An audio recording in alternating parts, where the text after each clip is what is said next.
What is up? It's your boy, Mike Mason, here for another fireside chat. With me, as usual, is my lovely co-host and homegirl in life, Down in Carrie the Stroke. audience, as Mike says. What's that? I said down in the audience, as Mike says. Yes, yes, she mounted her webcam very high, and it's she's definitely down there in the cut. Yeah, homies, we have a dank show tonight. And a demo from Flash Glassworks. He used to go by Wallace Lake Glass, if you're more familiar with that. There was a previous episode, it was like pipe making with Flash, where he did that green Sherlock that went with the Mario set. Just super crisp shaping. This dude, I mean, like, I asked him, I was like, is the Flash thing because you work so fast? He's like, no, no, it's not because of that. But I'm telling you, this dude is like the cleanest and fastest worker. It's such an apropos name, so I'm really I excited to think it's share his last this. name. It's from the Champs Glass Games last summer, so it's one of like the qualifier rounds that leads to the Masters. So we were in Las Vegas, out in the heat. It's like one big, it's like glass and then nonstop pool party with the homies. A really great time, man. I can't wait till we can get back out and Champs and all these shows. There's such a great social thing that goes around them, and everybody involved is always doing fun stuff together afterwards. And that one, yeah, it's like see you in the pool later, my dogs, kind of thing. And yeah, so Champs, if you're not familiar, the circuit of glass competitions. We'll get right down to business. We'll give some stickers away at the end. Yo, if you were waiting on a pack you won last week, man, maybe some of you guys might remember. I was like, yo, I bought these stamps online because we're all gonna try and like save the postal service or whatever. That was a bad idea. They just shipped like 2 days ago, so I don't even have the stickers that I need to mail out those packs. So some of them went out, some of them haven't. So I've got the list and all that. Anyways, we'll give some of those away at the end. Yo, strap in, my dogs. Grab a drink. Speaking of drinks, this is what I'm drinking on right now. Decadent Ales French Toast. It's a DIPA with maple syrup and cinnamon. It's incredible. I have Tastes this. much better than it sounds. Yeah. All right, let's get down to business. Let's do the damn thing. Glass Central Station, that's us. And guys, going to shows like this, I know I just talked about what a pool party it is and all, but this serious hard work. Seriously though, getting to all these shows and all the logistics in between, man, we're burning through like a hard drive every few months. It's new batteries, new this, new that. Pay for an extra bag here because we got to bring the extra tripods there and mail my buddy the camera to. It's one thing after another, and these companies make it possible for me to do that without having to like wall off content or this or that. I have the Torch Pass thing where you get access to some stuff early, but everything I film eventually goes out for everybody. And it's because these companies pitch in and make it possible to do this as like a PBS style, completely public service or whatever it'll be, done by us. So man, these companies have given me the freedom to do this, and some of you guys pitching in on the Torch Pass too. I really appreciate it. But it all boils down to being able to do this for everyone and being able to cover as much of our industry as possible. So here we are at the Champs Trade Show. This is Flash Glassworks, the homie. And we're going to see this bubbler. I guess some of you guys saw it in the thumbnail. And this thing is awesome. It's got like a ram's head reversal disc on it. It's got like the Snorkel carb that goes up the side. It's like a classic old school bubbler. It really brings to mind Jason Lee. Huge shout outs to the homie, man. The guy made a great post in the group recently about he shit all over the Red Max. It was beautiful. Now I'm just playing, but he was showing some of his recent work and talking about, how important it is to have that link center fire and all the versatility that these torches offer.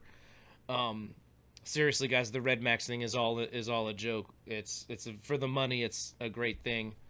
I see some of y'all in the chat mentioning Patreon. It's torchpass.org. We'll take you there anytime. It's in the video description as well. So yeah, it means a lot that some of y'all pitch in there, and there's some dank video. Like I said, it chills out there for 6 months. Anyways, to get back to what's going down here, the homie is breaking down prep. As you can see, this is some nice thick linework tubing, but he's going to break this down into sections that are all going to get combined later to give it the look that it has. And some of them are like spirals, some of them are spirals that have been taken off axis, so you get a different look. We got the ram's head coming up. I think one of the most awesome things in this demo is just how he does the spiral for the snorkel carb. You know, I mean, how do you get a perfect looking tube that's a straight spiral?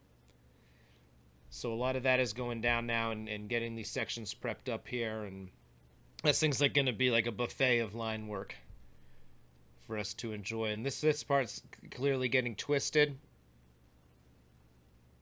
The homie likes to do a lot of twisting in the flame. There's a lot you can kind of notice here, and just how, you know, the rate at which he started twisting that. He really soaked some heat into that before he started giving it the twist. The homie forgot a blow tube on one side. We all do that shit, so it's like an awkward move there. But it's all good. Gave it some air. I think he's going to continue down the line. And there's all sorts of schools of thought for this. I like to do a lot of my twisting of lines outside of the flame. That's how I'm more comfortable. You guys saw that in like that line tool thing where we did the reticello by sleeving them. But, you know, everybody's got their own way of going about it. And man, oh man, this dude is a pleasure to watch work. He is, like, some people work fast, you know, but there might be a little sloppier. I feel like there's like a sacrifice to it. Even if the end product comes out looking really nice, you know, like you can kind of just see like I know that wall inside is just a little off, you know, but it doesn't matter for some of these guys, you know. But man, this is a dude who like just works at a really fast pace, but very cleanly.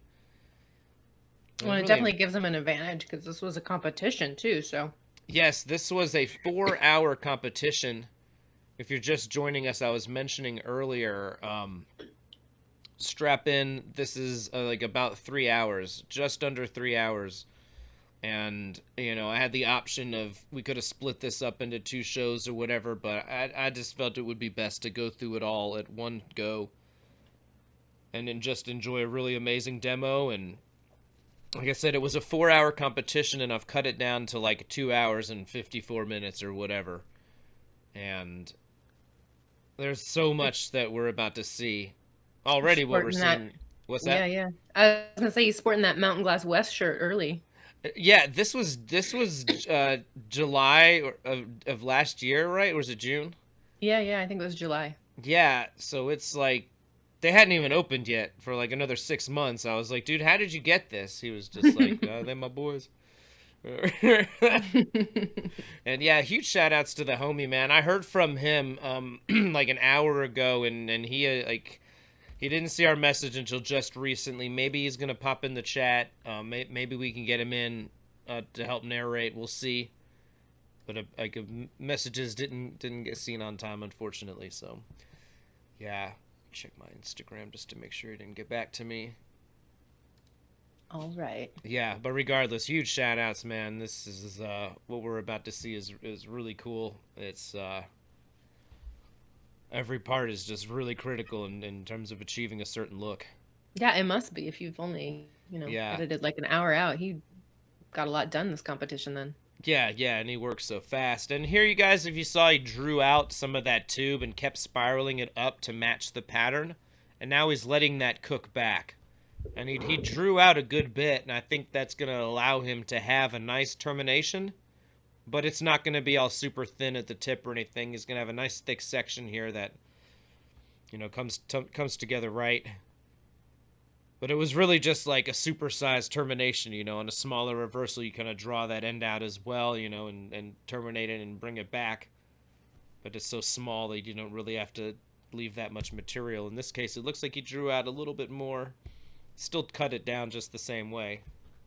It's just like a really big reversal at this point. I think this will be part of the base, where it's like a really cool spiral.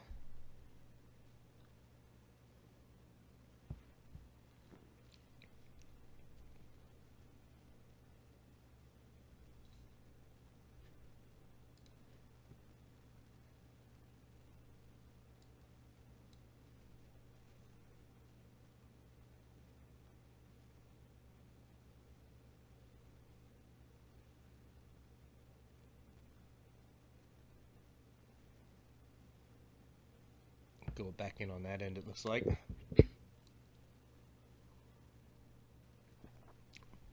And yeah, a lot of you guys are probably familiar with what we're looking at here, the scene.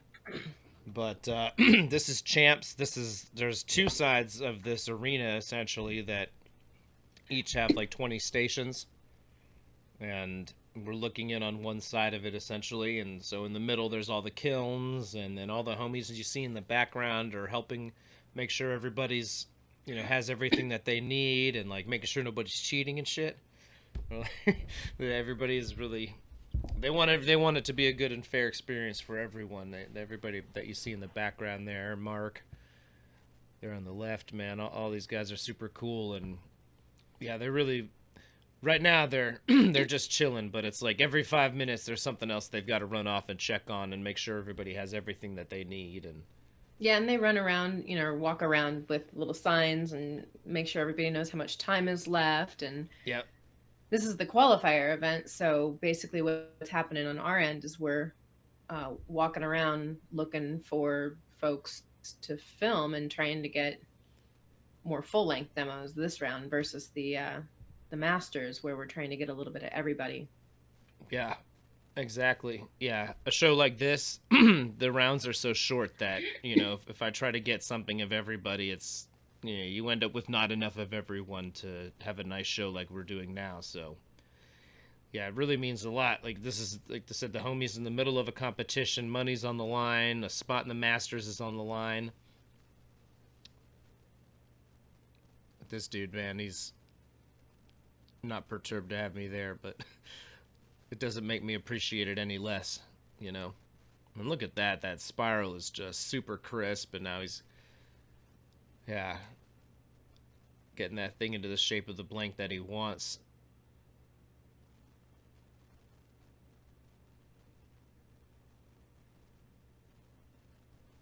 And this was like a Rastafarian theme type of thing? That's right, man. Oh, God. Carrie's terrible Rastafarian. Yeah. That's right, man. If Carrie weren't Jamaican, why would she wear this hat? We need a noon talking right now. Yeah. So that was the idea here. So this line tubing has those kind of colors that represent that culture. Always makes for a little bit of a controversy these days. Are we co-opting their thing, for our thing or whatever? But it's like, it seems to go both ways, I don't know. I'm not the one to really weigh in there, but I did want to admit that there's a bit of a controversy about it, Yeah. I don't know. I think it's all love, and it's that culture has embraced cannabis in a certain way. I'm not the one to comment on this. I feel like in a competition like this, it's all done out of love and respect, and a melding of these cultures, our underground pipe culture with the cannabis culture and all that. Anyways, enough said there. Gonna get canceled over. Roll the boy George.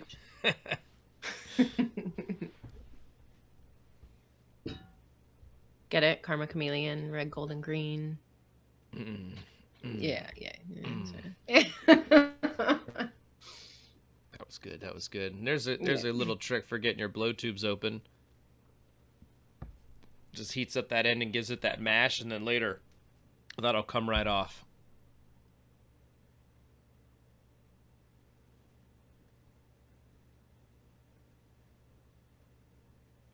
And yeah, it is man, it is going to be one section of these reversals and line work after another here to get all the pieces needed for this can that'll get assembled, and then how he does the downstem and everything in it. It's a water piece or whatever. The way it all comes together is really, really neat to see. The seal on the downstem on a can like this that's worked is something we'll get to see later that I think is really cool. There's a lot going on. Here's soaking some really what I would call dank heat into this blank.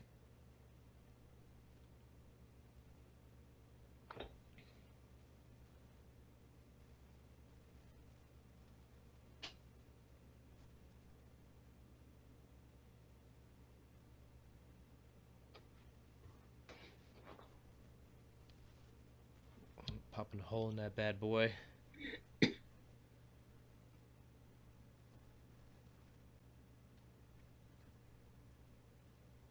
$0.35 graphite reamer there. Whatever, just looked like a stick of graphite. I'll tell you, once you know what you need, a lot of the... Nothing against fancy tools and all. I love me some Nathan Smith or whatever, but... I gotta be honest, it's kind of ridiculous to me to get, like, super fancy tools, you know, and then, like, where they polished them up and all that. It's like, that looks nice, but it's the type of thing I... Sometimes a 35-cent stick of graphite works just as well, is what I'm trying to say, and... But where's the Boro wigwag handle? Right, you know. I mean... Yeah. And there you go. Did you see that? He just knocked that end right off, and now it's an open blow tube. That's a really cool little trick for, you know, getting a blow tube ready to go fast.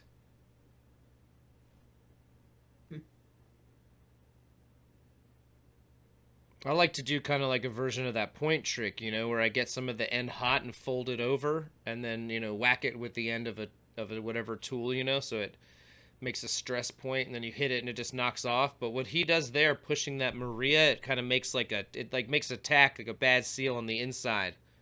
And on like larger blow tubes, I think that's an ideal technique. So that's a really neat trick to tuck away. Should I see all the homies in the chat? Shout out to Peter Castraba, Stevie in the house, baby. Good to see you, man. Tommy Figa's birthday. Whose birthday is it? It's Tommy Figa's birthday. What? Happy big booty birthday to my boy, Tommy Figa. Fuck yes, dude. Excellent, man. Hell yeah. Huge shout outs, big man. Booties. Yeah, dude, you've always been a positive part of the community, man. I appreciate you. Happy birthday to you. Can't wait to be seeing those posts about on the water again and shit. It's always like, damn it, I want to be on the water too. So I got you filed under homie who knows how to enjoy life.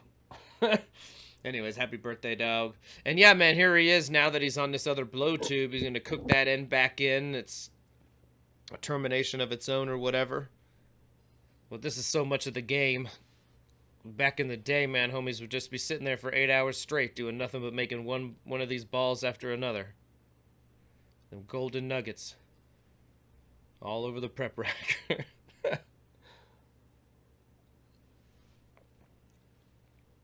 Oh, shout out to my dog Kai in the chat. He says, this is so much better on a TV. Yes, we are broadcasting in fresh 1080p. My camera does 4K, but it's a lot of work in the editing and all that jazz, and then trying to stream it, and most of you dogs are on a phone. And the 1080p just looks so right. So yeah, speaking of on a TV, I've been editing some of the Melt footage again. Some of that just dropped on Torch Pass, and Melt was a blast. I had two TVs, two giant screen TVs on the side of the work area where Salt and Itai and Phil Siegel were throwing down.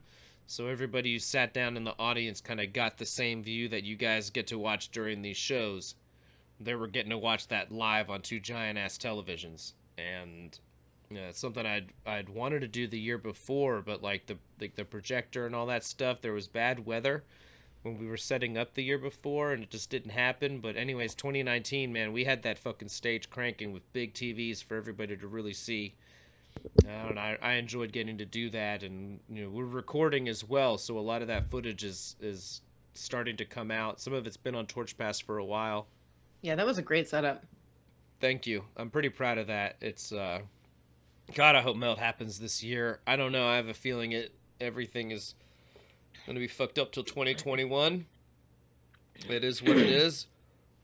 We're going to have a like virtual Melt if not. I'll tell you that.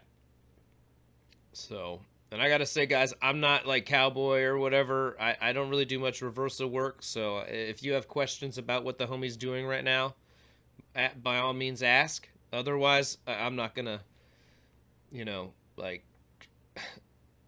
there's only so much I can add here. I feel like most of you guys kind of know the deal. A lot of us have been watching these demos, you know, of reversal work and wigwags and all that for many years. So, but if anybody's not clear, yeah, these balls are happening, patterns are happening, and then the axis is being changed, holes are being opened, and all that magic. Anyways, what was I bullshitting about? No, just A little bit of everything. yeah, no, melt. I miss all these events. It is what it is. I'll admit things are starting to get a little weird, even for me who sits at home and edits all the time. Anyways, I even look back at some of the memes I made before all this, and like I don't know, it just feels like I was like a different headspace. Like man, oh man, we were all so fucking footloose, fancy free with this bullshit. Now that it's all gone, it's like damn it. I don't know. This whole quarantine lockdown bullshit is definitely getting tiring. I can't wait until we can get back out to these events Safely. Yeah, safely. I don't want anybody to rush it, but good lord. And I should keep my mouth shut, but it'll be like secret melt or whatever. Or like we just don't tell anybody about it. Like, nah, hell nah. Hell nah, melt's not happening. I'm so sad, but then we all secretly just show up or whatever and have melt. I mean, Mike's really trying. He was snorting disinfectant, injecting that shit even tonight, so. Yeah, I did actually. I went full Trump and accidentally snorted some hand sanitizer. Because, I was like, I made this nice hand sanitizer with terps. I only speak Terpanese. And, no, but I did. I made some, homemade hand sanitizer before I was able to get, a gallon of real sanitizer. And I put some fucking grapefruit Romulan terps in that shit. And aloe. And it was so nice. And we were at the studio, and I'd gotten back in the car, and I wanted to sanitize up. And I'm like, what the fuck is this? Because I smelled all funny. And I was like, I put the thing up and hoping I could just get a little breeze out of it, but clearly there was still some sanitizer in the nozzle, and it was like, boom, shot right up in my fucking nose like Afrin or some shit. And, but it was because Carrie desired effect. Carrie had snuck some essential oils into the hand sanitizer, so that's why it smelled all fucked up. Anyways. In one person's opinion. Yes, in my opinion. It was perfect the way it was. It smelled like fucking weed. It was great.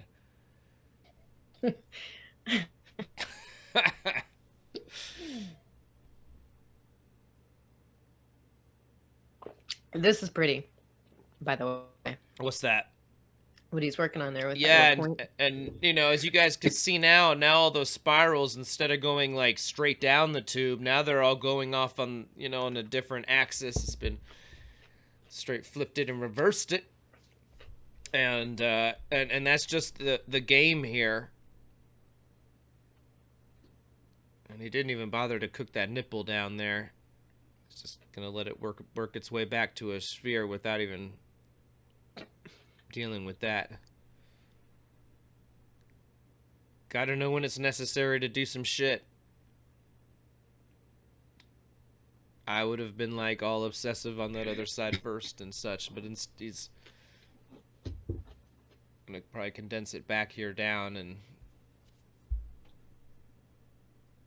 then I'll have a nice ball or whatever to work with, or that can be pulled out into more of a cylinder again, whatever the homie wants to do with it at that point. But yeah, see, it's getting a bunch more heat and letting that soak back in, and now that little nipple is just gonna kind of be like, all right, I'm out, sort of deal. SpongeBob or whatever. All right, I'm out.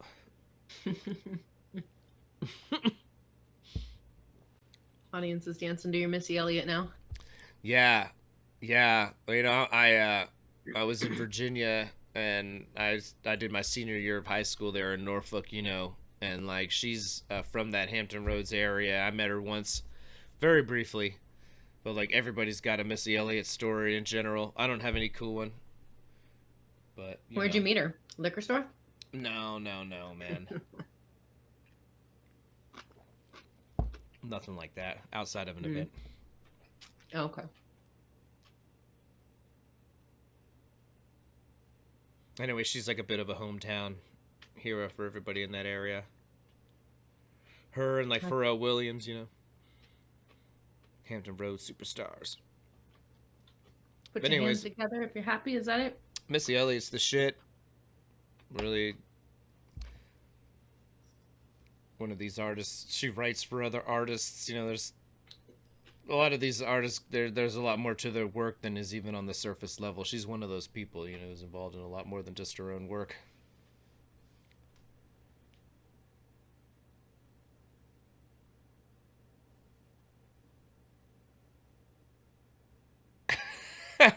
Homies in the chat. Glowies for Kobe. Glowies for Kobe. That video is so fucking funny. That All Gas No Brakes channel is ridiculously hilarious. I've thoroughly been enjoying that. Oh shit, Joshua Williams up in the house, Williams Music Man and, Glass. Yeah, my boy. No, one of them homies I would see at Champs.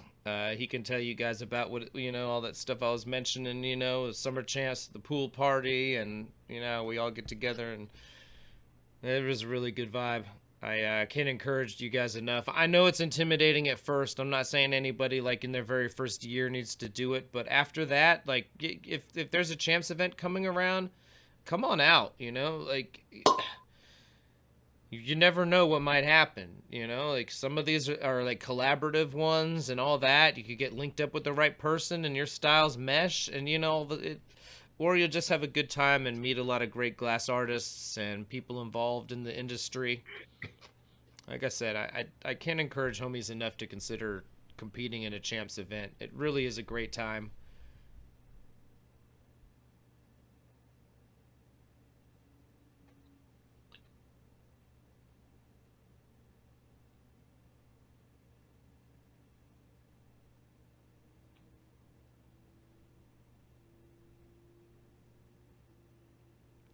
You might be fixing an air bubble here or opening a hole. I can't remember. Sorry.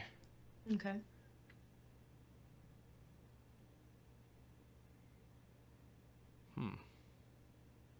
Okay, this is actually... Okay, check that shit out. That's what I thought it was. He added a little bit of clear and then pulled that clear away, and it kind of helps get the air bubble to start flowing out in a way that's less destructive to the pattern around it. I thought that was a very critical trick. Smash the like button for that trick, y'all. Or whatever. Wait, what are we watching? Yeah, no, but for real, that right there, what just happened was super clutch. Like, write that shit down. Like, the way he added that little tiny dot of clear over the air bubble he wanted to remove, and then, like I said, he did that, and it allowed him to get that air bubble with minimal disturbance. Really clutch. This demo just went platinum, and there's still like in 2 hours and 40 minutes or something. This is a long one, dogs. If you just tuned in, grab a beer and a snack. We're not fucking around tonight. There's literally no game time, but this Champs Glass games. We might play a game afterwards if we're feeling it. Don't get me wrong, but yeah, tonight it's like literally 3 hours of glass. Speaking of 3 hours of glass, I meant to show you guys the new sticker. The torch stock sticker has arrived. It's adorable. It's my Woodstock poster. It's so cute. Yeah, it's pretty cute. That's coming in the sticker packs there. Like I said, we'll give away some sticker packs right at the end of the demo. Last week, there was an issue. Some of the numbers you guys entered, like, didn't... It looked like... I think it was just one guy, but there was an issue there. I sent that homie an email, man. If you're out there watching, dude, the homie who had 24, hit me up. I wrote you back, and we did find that number, and it was our mistake. And I want to sort that out one way or another. Anyways, so we're going to not do the number thing and, like, do 10 different things. Right at the end of the demo, we'll go ahead and give away some sticker packs and stuff, and then we'll probably play some games. But, that's right. I was like, should we split this up into two? And Carrie was like, nah. Give him the fucking... Give him the long dong.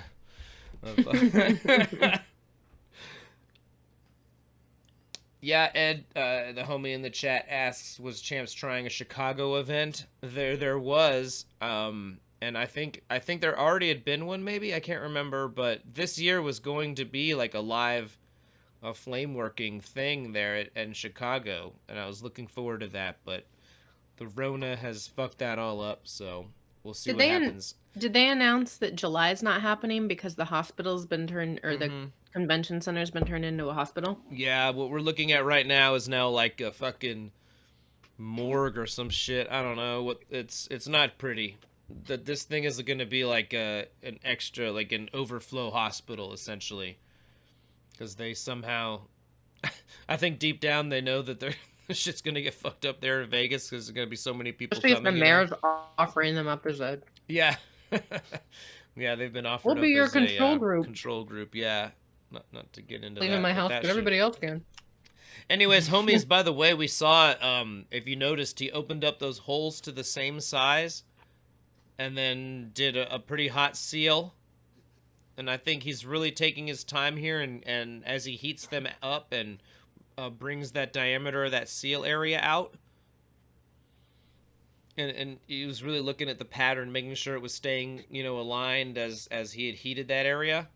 And now that he's got that other, now that it's sealed enough, he can remove that other end and then really put a bunch of juice into it. Like the same way he made that nipple go away on that other one, right? By heating it up and letting it kind of condense, It's almost like treating it like a coil pot. Now that the seal is established, oh shit, D-Rec in the back. Well, I've got a great demo from him at the Masters where he made a Sherlock out of like 80 reversal balls. It was fucking awesome, actually. Anyways, here, see, look, that now he's putting a lot of heat into those two segments together. It was like he got that seal established, really made sure that it was happy, and it wasn't like gonna, if he had done it too fast, it would have just been like floating off the end. So getting that seal and letting it thicken up a bit and then removing the other handle, and now it's to the point where he can just kind of let it rip and let them become one. That's my opinion of the timing there and the flow of moves.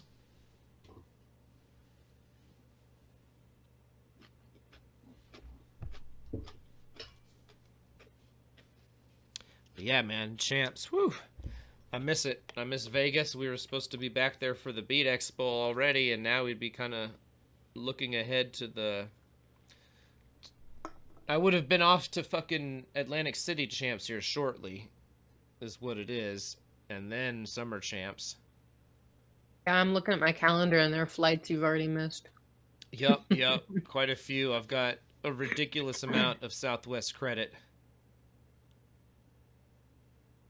Because I'd paid in advance for like the next like 4 or 5 trips. It's nothing crazy, but it works out to like $600 in Southwest credit I've got sitting on. Yeah.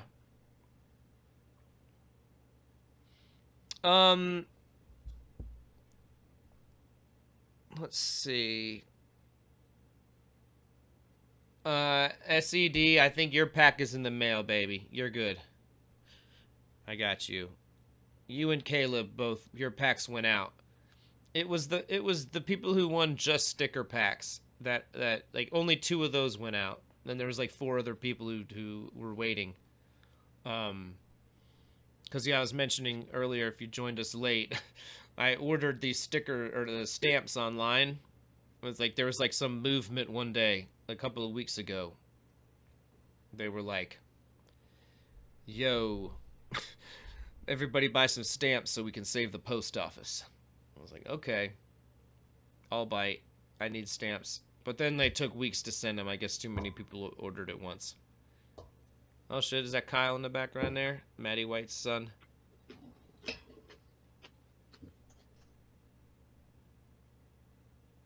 Which is crazy, because Maddie's like 24. I don't know how he has a son that's older than him.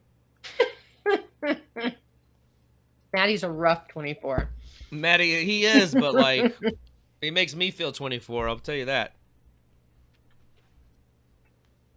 Yeah, huge shout-outs to Maddie White, you guys. He's kind of like the, him and Hugh Salkin really kind of oversee this whole thing. And then he MCs the awards, and man, I was mentioning on another episode this really, really special time that we had for the Atlantic City show, and Maddie had rented out this like he booked out this soul restaurant. It was like a legitimate like fucking soul cooking balled out restaurant type of thing, you know. And he had a fucking band playing, and we had this entire restaurant. In the beginning, it was like half Champs people and like half Atlantic City locals, you know, who didn't match our vibe at all. But it was all cool. I'm just gonna say things were very loose. Things were far looser than they ever should have been in Atlantic City, New Jersey. Man, that was such a cool thing that Maddie put together for everybody involved in the Glass Games. And I mean, the band was amazing, and this whole restaurant, like, after a certain time, it was all Glass Games people, and it was just one of the best scenes and vibes I've ever experienced at one of these events. And that's the type of thing that Maddie White does, you know. He puts together really neat, special things for all the Glass Games people. It's one of the reasons I'm like, guys, even if, you know, I know some of you would be like, well, I'm going to wait till I've been 10 years in, and then I really might have a chance to, you know, take a run at the Masters. Don't wait. Don't wait that long. Get involved in the Glass Games, especially the smaller competitions. There's a lot of spots that'll be open in the random games, and some of them may very well suit whatever it is that you like to do. You know, you don't have to be like the ballerest glass blower in the world to come to one of these things and have a good time and win some money. You kind of got to be like that to win at the Masters. Don't get me wrong, man. Grimm took that shit with an incredible piece. Guys, some of the pieces that have won in the Masters. That piece was pretty amazing. Yeah, the Masters is heavy duty competition, but the smaller shows, man. But it's not about winning, you know. It's so much about coming out and, I mean, testing yourself in a format like this. Don't get me wrong, but I'm telling you, they make it such a great time for everyone involved, and I really do. I love the Glass Games. I really appreciate getting to cover them and getting to share stuff like this, and man, it really good shit. And yeah, they will be back. Champs is one of like the oldest and most respected trade shows in this thing. I mean, there's a few people mad that they got a few booths of China in the back corner, but what are you gonna do? That's every head shop in America. Not to get into those politics, don't get me wrong. I can appreciate both sides of that shit, but we're here talking about 40 of our dogs throwing down, winning fat checks, amazing prizes, torches, all sorts of shit. Some of them you don't even have to do live. Some of the smaller events, you know, like the Florida one, I think Chicago the year before. I think Denver too. Denver as well. These ones you can just send in a piece, or come out and bring a piece or whatever. And do you know what the qualifiers rules are? Like, how do you just sign up, right? What's that? For qualifiers, you just sign up, right? You get in touch with them and say, hey, I want to do this. Exactly. Yeah. Yeah, shout outs to Victoria. Generally, that's Hashmom or whatever, Hashmom420 on Instagram. Yeah, that's who a lot of times you'll be communicating with. But in general, yeah, they'll put a post up or a form on the Champs website, which is linked in the video description, and you'll sign up. Speaking of signing up, they're going to have a virtual show. The details are still pretty like coming together. I know they've got a registration open for buyers though. They want to get buyers, like set up for this. They were talking about some kind of thing where it'll be like a virtual booth. I think this might be the setup for that disc, by the way, you guys. If you saw that he like set that up where like the reversal was, the line tubing was pulled in the middle and then spiraled out on the sides or whatever. I think that what this might be the setup for. I could be wrong. I should have reviewed this, but it was like 3 hours long, and had to mow the lawn. And that's shit, precious nap time after mowing the lawn, of course. Yeah. Yeah, totally. Yeah, the homies were asking if Austin is in the chat. He is not with us. Man, he got at me like less than an hour before the show, and he said he's been super busy and he just saw my message, so I don't think he's gonna be able to join us, but he might pop in the chat party or whatever. I'm not certain about that. So yeah. It's kind of my fault. I just send these guys like one message and then that's usually it, unless I see them like, like, I don't like to bug people. And some homies, they're more about belting the glass than talking about it.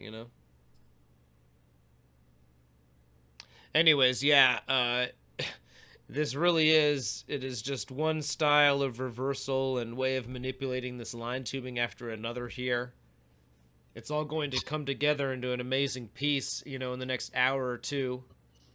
We're still apparently only been live for like 40 minutes, and this demo is 3 hours long. So we've still got over 2 hours to go. Here he is using like a random blow tube as a soffietta, which is like a tool used to puff air into the glass. Here's another one where like you don't need to go buy a fancy thing. All you have to do is like narrow down a little piece of tubing that'll fit into those holes, and bam, you got a soffietta.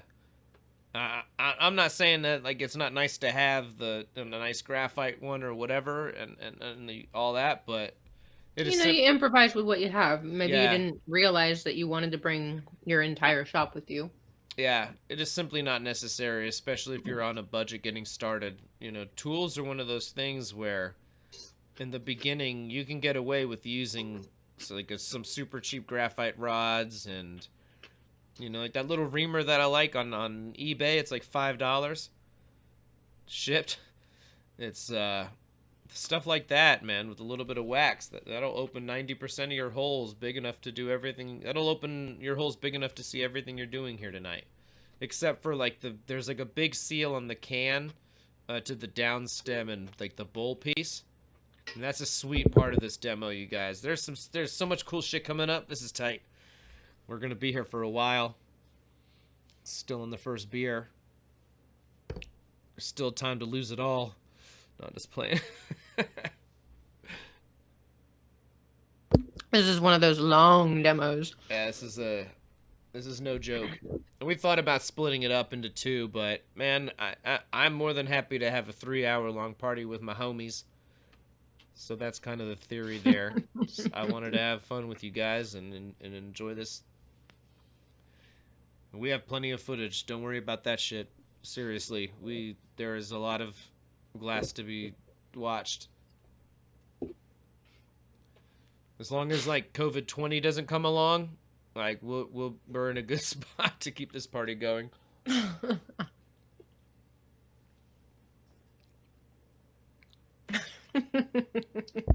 my god. Chat is pretty funny tonight. I see something's going on in there. I'm not certain I understand. I don't think there's anything untoward. No, not at all.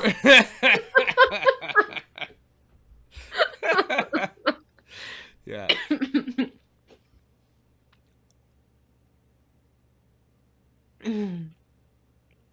Champs. When we could leave the house. I'm already quite nostalgic. And man, I don't feel like I ever took any of this for granted. I actually feel like I did the exact opposite of that, Like, I took every opportunity I could possibly take to go to an event and capture what's going on. That's the entire point of, why I've asked for help from these companies and some of you guys pitching in on the Torch Pass thing. Not to turn into a thing about that, I just mean to say it's like, even though I feel like I hit it as hard as I possibly could, now that it's gone, I still feel like damn, can't believe it's gone, baby. Excuse me, what more could we have done? I don't know. Maybe it's just me getting a little silly, but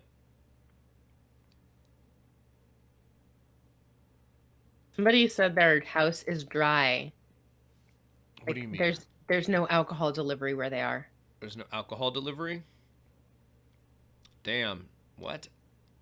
They live in a college town and there's no alcohol delivery. I was just telling them that here in Lincoln they've suspended all rules. Like you can deliver alcohol and bars can sell cocktails to go. All right. I mean, if that person isn't bullshitting at all, like, just hit us up. We'll go get you a bottle of liquor and put it in a box with some fucking stickers. Like, there you go. Just pay for the liquor. There you go. Yeah. So long as you like Kool-Aid flavored vodka. Right. This is Mike's not with us tonight. He's actually in federal prison for violating ATF laws on the shipment of alcohol and admitting it live on a broadcast. Been narrating the demo like on the prison phone or whatever. Oh gosh, I could see this. I could see this. Yeah. Karen in the visitation booth holding the laptop up. Oh my gosh. Yeah. So I thought just across the states, alcohol and weed were all determined essential, but apparently that is not the case. Yeah, but God bless most of America for deeming cannabis shops and such essential. There's Mm-hmm. only like I think there's only one state, I forget which one even, and even they left their medical dispensaries open.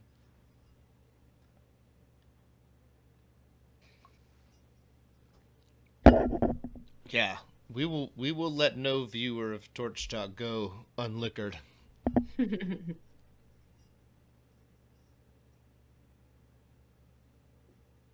Frayed Glass is out barbecuing with a buddy, and they're passing the phone back and forth watching Torch Talk. Oh shit! Hell yeah, I love it. I love heartwarming stories like that. I remember the homies. I don't want to call them out, but man, I met some cats out at Glass Vegas, and they told me the cutest story, and it was a couple, and they told me that they had kind of met and like fallen in love or whatever watching Torch Talk together. I swear to fucking God. They were, hey, we was watching Torch Talk, and then we started holding hands and all that shit. I was like, what? Are you serious? You guys? Yeah, that's what they said. It was so sweet and one of the more surreal moments. You know, like man, it's so nice to think about that. You know, we have something worth falling in love to.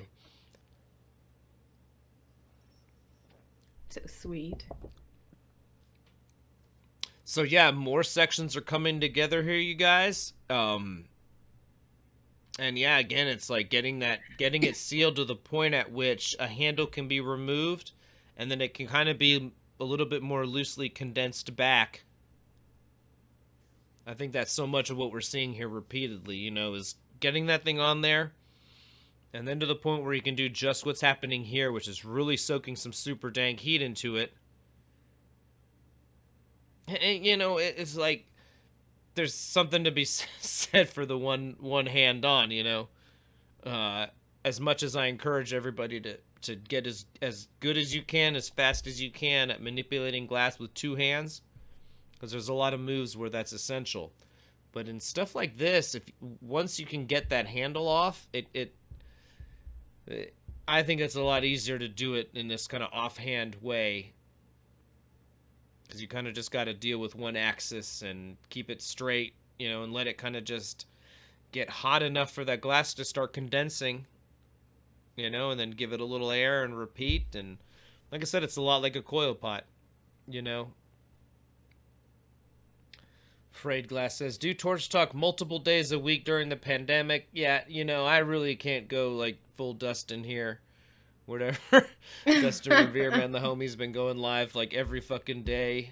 The lockdown streams, shout out. But yeah, no. It's you guys don't get to see all the behind the scenes stuff, which Yeah. is a lot of Mike sitting in front of a computer editing footage. Yeah, that's not going to be fun for you guys. And if, you know, if I were in the studio doing more work instead of editing, I will be, excuse me, shortly actually. Maybe we'll go live for some of that.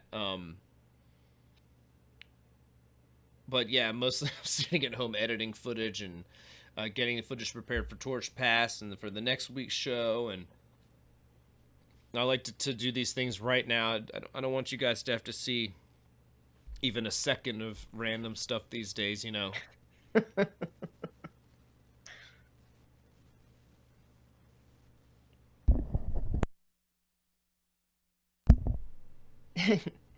Yes, the what is it? Torch flameworkersonly.com, right? Matches people by torch preference. Yep, that's right. Did you come here without a lover? That's right, guys. You don't have to be lonely at flameworkersonly.com. Did you ever get that sticker printed? No, I don't. But I Not do yet. own the domain, so if you go to flameworkersonly.com, it'll take you right back to where you are now. And man, this bad boy here now is definitely getting some extra dank heat. And, you know, at this point, and it's what I kind of would call like unifying the shape or whatever, you know? Like now that all these sections have come together, man, he put a bunch of heat in the middle of it and everything, and really making sure that this bad boy is one happy piece of glass, despite being all these different sections, you know. So once it's all kind of come together, is like putting a whole bunch of heat into it, giving it that little puff, and you know, rolling the marver, whatever it needs to kind of get that crisp shape, you know, when it's ready for that. But until everything's happy as hell, you know, it's sort of not ready for that. So. Oh God. My love. Thank you, my lover. Shall we retire to the hot tub? Yeah, that's us. Yeah, that's the other place. Summer champs, no, but most often you can find us at the hot tub at whatever hotel is the place to be at an event.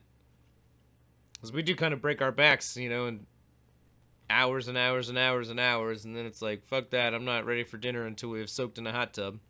Until the hot tub is, you know, physically closed. We'll work on that there, Nate. Yeah. Can we get a torch pack? Mike just sings jingles with a glassy twist. Yeah. Yeah, we do one where I sing like William Shatner or whatever.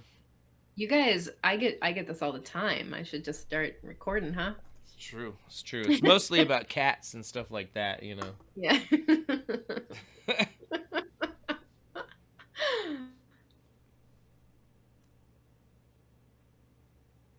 So yeah, this thing, you know, as much as we just watched like reversal after reversal after reversal, once they start coming together, you know, it really and here you guys, that move right there where it's got all this heat in the blank, and then you give it that even rotation on the marver. It's kind of, I mean, he could have been smashing it, but he wasn't, type of thing. It just kind of letting gravity act as an even force against the two sides of the marver. So that tube is getting hit from two different sides. Just gravity is kind of doing the movement, so to speak, in that scenario, and with a little bit of air that helps everything even right out and become that nice crisp tube. So yeah, just moves to notice, you know. And if you don't have a blow tube, you'll notice a lot of guys who don't use blow hoses at all. They will rest it. They'll get like off to the side of the marver and rest it in there with it like straight out from their face, so they can spin it in that marver and give it that puff and watch it straight, kind of like straight down the tube. If you have a blow hose, that's not as necessary. But yeah, it's the same movement, you know, where they're getting a lot of heat into it, taking it to the L marver where it can get hit from multiple angles, and then just watching it in there and giving it the air as needed. And especially once that outer surface cools because it's being hit from the outside, that's your chance to really let the inside get in on the action or whatever, you know, because the inside is still going to be a bit hot because it's not touching all that cold graphite, right? So it's still going to be a little hotter. And as that surface cools down in the crisp shape that you want, and it's still a little hot on the inside and you give it that air, then that's going to want to even out. So yeah, just some thought process behind, you know, going to the marver and back and forth, and there's like a little capper on there. Kyle checking on him,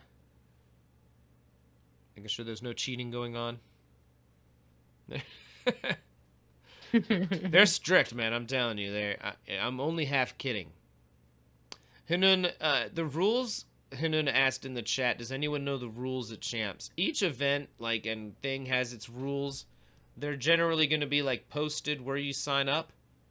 Because each contest has its, yeah, like Carrie mentioned, each one has, like, a certain size box you can bring with certain pre-prepped items. Do you remember what prep Austin brought for this one, by the way? I don't really think he brought anything. I think we're watching every bit of this go down right here.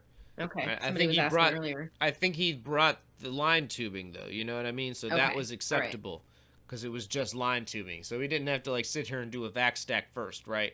Mm-hmm. He knew he was going to be in a Rastafarian competition, and you're allowed to bring like tubing and shit like that. So, but when you sign up, it'll be on the website for it.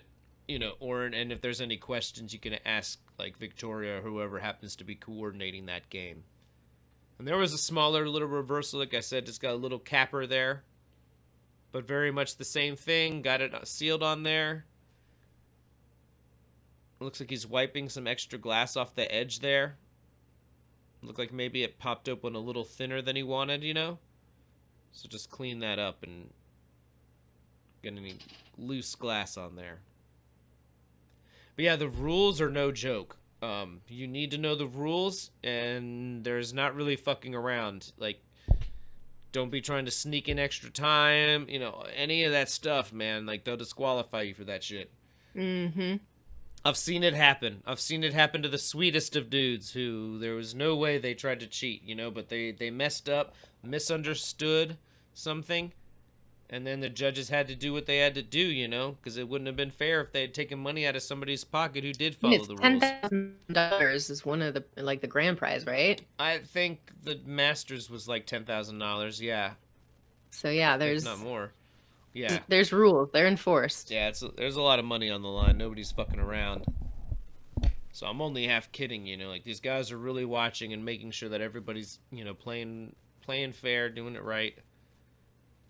Never no one's, you know, Grim in there with the long sleeves, you know, all of a sudden drops a bag of millies out of his armpit or whatever. I was just posting the picture of Grim from the Champs website. Yeah, he won. He got the first place in the Masters finals, and that's a $10,000 check rather. Now here's some straight up just tubing going on there. But it's the same deal. This time he just doesn't really have to pay attention to a pattern as much though, so just kind of add that on and really rip it back, you know, let it cook back. Yeah, Robert in the chat says, "Oh shit, I didn't know they paid out like that." Yeah, they do, man. The smaller events aren't as, you know, flashy or whatever. The qualifiers. Yeah, I mean, there's still good money on the line, don't get me wrong, and there's really cool prizes. Like the prize bags are fucking awesome. If you get into the Masters, or even if you compete in the Summer Vegas one, not to get in any, you know, whatever, cover your kids' ears. But yeah, no, I'm just playing. But yo, you can have dispensaries sponsor you and stuff like that, man. Like they'll give you big packs with fucking a slab and all that shit. I've seen it happen. There is a lot you can gain from coming to Champs. And, you know, I'm trying to advocate and tell you guys about these amazing times we've had together. Like I said, that night that Maddie rented out that restaurant for the homies, you know, that had the band out. That shit was crazy. That was like, Carrie didn't go with me on that trip. And, like, I still kicking myself on that one to this day because, like, I wish she had been there with me so much. It was such a beautiful scene. Yeah, it sounds like a great time that I missed. It really was. It was one of the more special things that's ever happened at one of these events. But yeah, anyways, man, there's also a shitload of money on the line, and the prize bags and torch companies will donate. Like Bethlehem is one of the bigger ones that are really often involved, donating dope ass torches, prizes, and grands and hand torches and all that. They do the same thing for the one in at Glass Vegas too. Mix up my homies or whatever. But yeah, like the World Series of Glass at Glass Vegas, they also do torches and stuff. But they're fat checks on the line at Champs. It's a pretty special thing. Yeah, the qualifiers, those checks are. It looks like, you know, first, second, third. They're like 500 to 250, you know, so they're not like big checks for the qualifiers, but that's your chance to get into the Masters. Yeah. And the Masters is where it's at. Get it that big money. Yeah. And it's just really great exposure. I think you get, I think, I can't say for sure. I think you get like discounted booze or whatever as well, you know? Yeah, if you're in the competition, there's definitely, I don't know what the details are because I've never done all that, but yeah, no, it works out amazingly if you're a competitor, I think. I know Josh Williams is with us, man. Maybe he can comment. I know that he's competed and I think had a booth, right? I don't remember. But yeah, it really is cool. It's a special thing, and I don't know. I shouldn't get into like show politics or whatever, but like that AGE show, like I've never covered that. I don't really have anything to do with them, so I'm hesitant to talk too much about it. But like they had to cancel their show this year. I don't know. I should probably keep my mouth shut, but I'm just gonna come out and say it. Like there was a lot to it. Yeah, there's a lot to it, but I gotta admit, like I'm kind of like okay with the industry coalescing around two Vegas shows, because like Glass Vegas is a very different thing. And Champs is its own thing too. And I'm, associated pretty closely with both. But I think it's just how it should be with that shit. Like like I said, I should probably keep my mouth shut. I know some people enjoy that age show and all that. It's just based on what I've heard, that sort of thing. Oh wow, yeah, that is quite the discount. Josh is saying it was like 300 instead of 700 if you competed. Oh hell yeah. Mark mentioned the Borough Derby. I think that might have been a prize. I don't remember, but probably. There's some amazing torch prizes out there. We're lucky to have some generous torch companies. And here's the homie going in, not to get too far from the glass. Doing the same thing he did with that yellow tube, with some green now. I imagine it might go in with a little bit of the red too. But he's just getting that sealed on nicely enough and then removing it, and then he'll do the same thing we saw before with, where it lets it all cook on back and just kind of put enough heat into it and let it condense a bit such that it becomes one happy piece of glass. That's what we're seeing repeatedly. The chubby stallion is with us. Hell yeah, brother. Glad you can join us. Fuck yes. Joe McPhail in the house. Hell yeah. Yep. The Doll Master. I appreciate all y'all joining us. 115 of y'all hanging out at the moment. It's that's fucking awesome. Pretty sweet, yeah. Yeah, it really means a lot that we can keep having this party, and I know I've probably spoken too much about what's going on now, but this is what makes me feel halfway normal. Doing our Tuesday night glassy ass party, watching some dank footage. As much as this footage now makes me extremely nostalgic for 2 months ago when events were still happening. It's been 20 years since I filmed some glass. It seems like it. Yeah. No, I appreciate you guys out there. It's what makes this thing possible. It's it's a feedback cycle. You guys enjoy this stuff and make it into a really awesome community, and that justifies continuing to film dank shit for the community. It really is. It's exactly the type of positive feedback cycle I want to be involved in any scenario, where everybody is happy about what's happening, and that makes it keep happening. And hell yeah. And man, you can really start to see this tube now that some of it's starting to cool down. You can see all the different patterns there, and the way that like one spiral was taken off axis this way. It looked like that one section, I thought it might have been the ram's head disc, but it was actually a ram's head style section for the can. It's getting ahead of myself. I skimmed through it, but anyways, this can you're really starting to see how all these sections have come together. But I'll tell you, this methodology, what he's doing right here, where he's letting, it's not just the thing that he just added, he's getting enough of it back a bit hot such that it all kind of comes together and, like I said, becomes one happy piece of glass. And that's just important as you build these multi-section things out. Just because it looks like one section of glass doesn't necessarily mean it's truly happy, and it's hard to tell unless you saw that motherfucker in half, you know, or whatever. And or when it breaks and then you can come and look in and see and you're like, oh, there was a little bit of a ridge in the inside, you know, that sort of thing. And the way he is adding each section and then really heating it up a lot is facilitating, you know, what I think we can safely say is a really happy piece of glass here as it's coming together. So, and his methodology is, you know, get that thing sealed on well enough that he can get that other handle off and then get it really hot without any, you know, real distortion or whatever. And here we go, we're open up.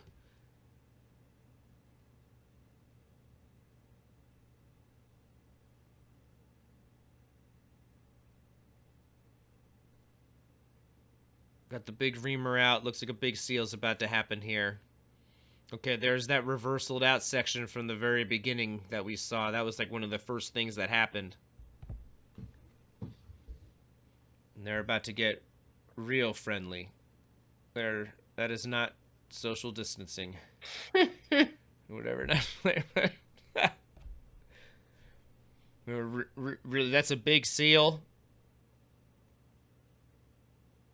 But it's relative to the size of these pieces that he's going to bring together.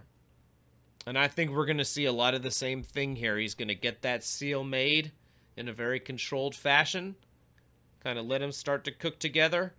But then once he gets that other handle off, he's going to really be able to cook that whole spiral back and let it become part of that tube. So this is like a macro version of what we've seen on a slightly smaller scale throughout this process. And I'm going to step away for just 1 minute so you guys get a break from me. I was just going to ask if you needed a beverage. All right, let's see how many people are watching. 112 now, 40 likes. Oh my gosh, I didn't like it. There we go. Liked. 41 likes.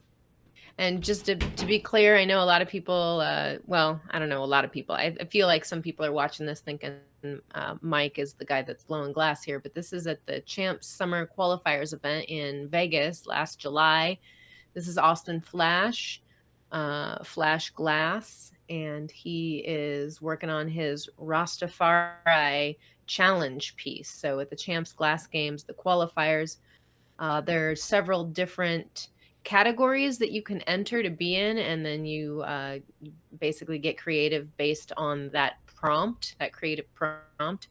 And so I think Shaggy was in it, made a lion, the hollow sculpted lion, gold lion, I believe. And this is Austin's piece. It's red, gold, and green. And yeah, this was a 4-hour competition, and Mike edited this down to 3 hours. So this guy works incredibly fast, and basically everything he did is what we're watching tonight. It doesn't seem like there's much edited out of this. An hour edited out. Yeah, an hour. Yeah, I know. 25%. 20. Okay. Thanks for that math.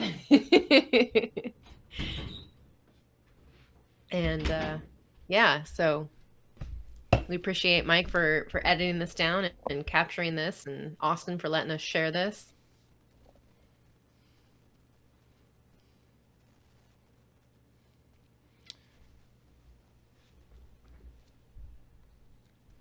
So yeah, same deal, man. Got that piece sealed and then made it all one really happy piece. That base is looking fat, but I think it's about that's the point, you know. It's going to become the shape of it, you know, it comes up and then expands out at the base. So that's what I think is happening there. I'm sure there's punny in the background, is that right? Yeah. Huge shout outs. Yeah, one thing I'm in the middle of editing is the punny love dose pendant that Carrie filmed, I think at this event, actually. At one point, man, the homie Punny, he was like, I gotta get on the torch, baby. And he just jumped on the torch in the middle of the competition. And here's one of those times where it's so nice to have Carrie by my side, because I was filming something and I was like, yo, we gotta get Punny. He's doing the damn thing. And Yeah, so I'm in the middle of editing that. That's gonna hit Torch Pass next month, probably really early, like right around the first. And then yeah, anyways, here's the base of this. Yeah, like I said, man, now that it's off of the other handle, you can really cook it back. You know, the seals you got to have a certain level of control or they're going to look really sloppy, you know. But once that's done, you can get it on the one handle and you know, I mean, look, a lot of heat. Like I said, just really letting it cook back and treating it almost like a coil pot, you know, where you've coiled the glass on and it's got to get condensed enough and blown back out enough that you know the interior is smooth. If you're new to those and you're like, what is Mike talking about? Do some coil pots with like a striking color, like a half blood, or even just do some with clear. Uh, just to get a feel for it where you can see the inside. Because what you want to see is that inside wall go smooth. It's not just the outside being round. You know, by virtue of it getting all the most heat right out the gate, you know, the outside's easy. The inside is where you need to take more time and condense it back and blow it back out and really make sure you've gotten it. Lost Child in the chat asks, "How do I sign up for the Patreon?" You can search for Mike Mason on there, or just go to torchpass.org, and it'll shortcut you to the Patreon. Now I will say, homies, they charge you on the first of the month.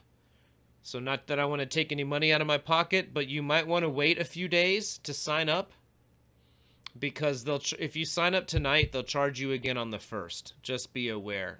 You know, so that's something just to keep in mind. I don't want anybody to get doubled up on the charge. You know, that doesn't seem fair to me. But that's how Patreon works. They charge you when you sign up, and then they'll charge. Then from then on, it's always a charge on the first. So. But anyways, I really appreciate that. You know, for $5 a month, you're getting early access to a lot of what I film, and you know, it's all for everyone in the end. But with the Patreon, I'm trying to get some stuff up a little bit earlier for the homies who can help me get to these shows and help me breathe a little bit. I got to be honest, it's so lame to harp about money. But what we're doing is not like most shows, you know. It involves travel expenses to all the events, and like it's just there's a million little things that go into that, you know. So that's where that stuff really, man. It's given me a chance to breathe just a little bit, and you know, be able to bring Carrie with me when the time comes, you know, or fly another friend out when there's 4 stages at Glass Vegas. That sort of thing, you know, when it's important for the community.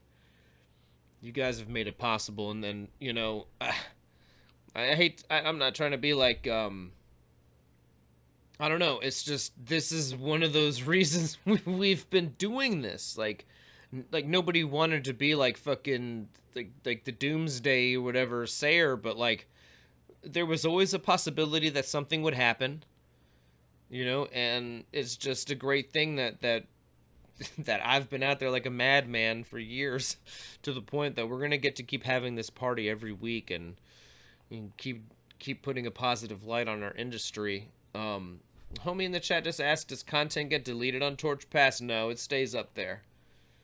I've never seen the need to delete a post on Torch Pass. After 6 months, it's free to go on a public show.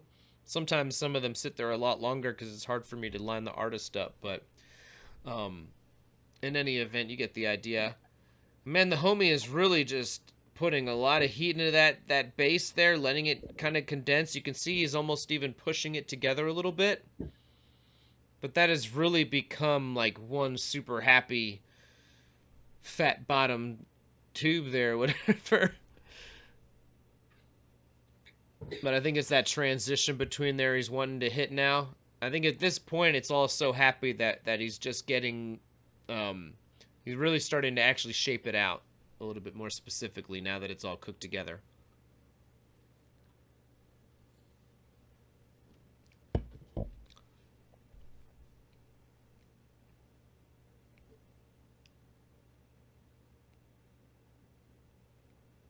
But anyways, to make it about me again. No.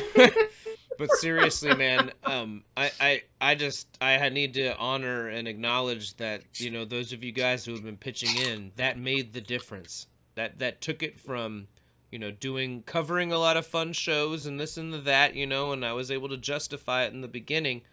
But I got a kid going into college, man. She's going into medical school. No shit. Like, I got real world expenses, and it just means so much that this thing is close to being sustainable.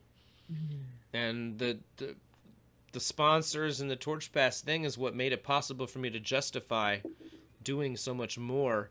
Some of it you guys haven't even really gotten to see yet. Like last year, I got to do Pipe Classic for the very first time. All these years, I've wanted to do that event, but it was so close to melt. It was just not possible. I'm not made of money. I'm not a trust fund kid or whatever. Nothing against trust fund kids. It's just I'm not one of them. And I want to let the Pipe Classic homies get their movie out before I start sharing all like the demos and stuff. Like there's just so much dank footage that we have because you guys pitched in and made it possible for me to do what I love. I love to do this. I really do. It's just there's a financial wall that you guys are helping me vault over. So anyways, I'm not going to speak about that again. I feel like I've talked about it too much, but anyways, look at this sick piece. Look at that base. It's all one nice piece of glass, and it can kind of be shaped out almost as if he were starting with a clear piece of tubing or whatever. Now, getting that really, look at that transition to the bottom there. And just getting enough of that glass hot to where it's kind of relaxing a little bit, and then giving it those puffs and doing it in a controlled way. See, just the briefest amount of air he's giving it there, It's because it's already where he wants it. He just wants to make sure the inside's happy. You give it that little bit of air, and and I'm telling you, it just makes the inside happy. Do it in clear enough, and you'll see how it makes the inside happy, kind of thing.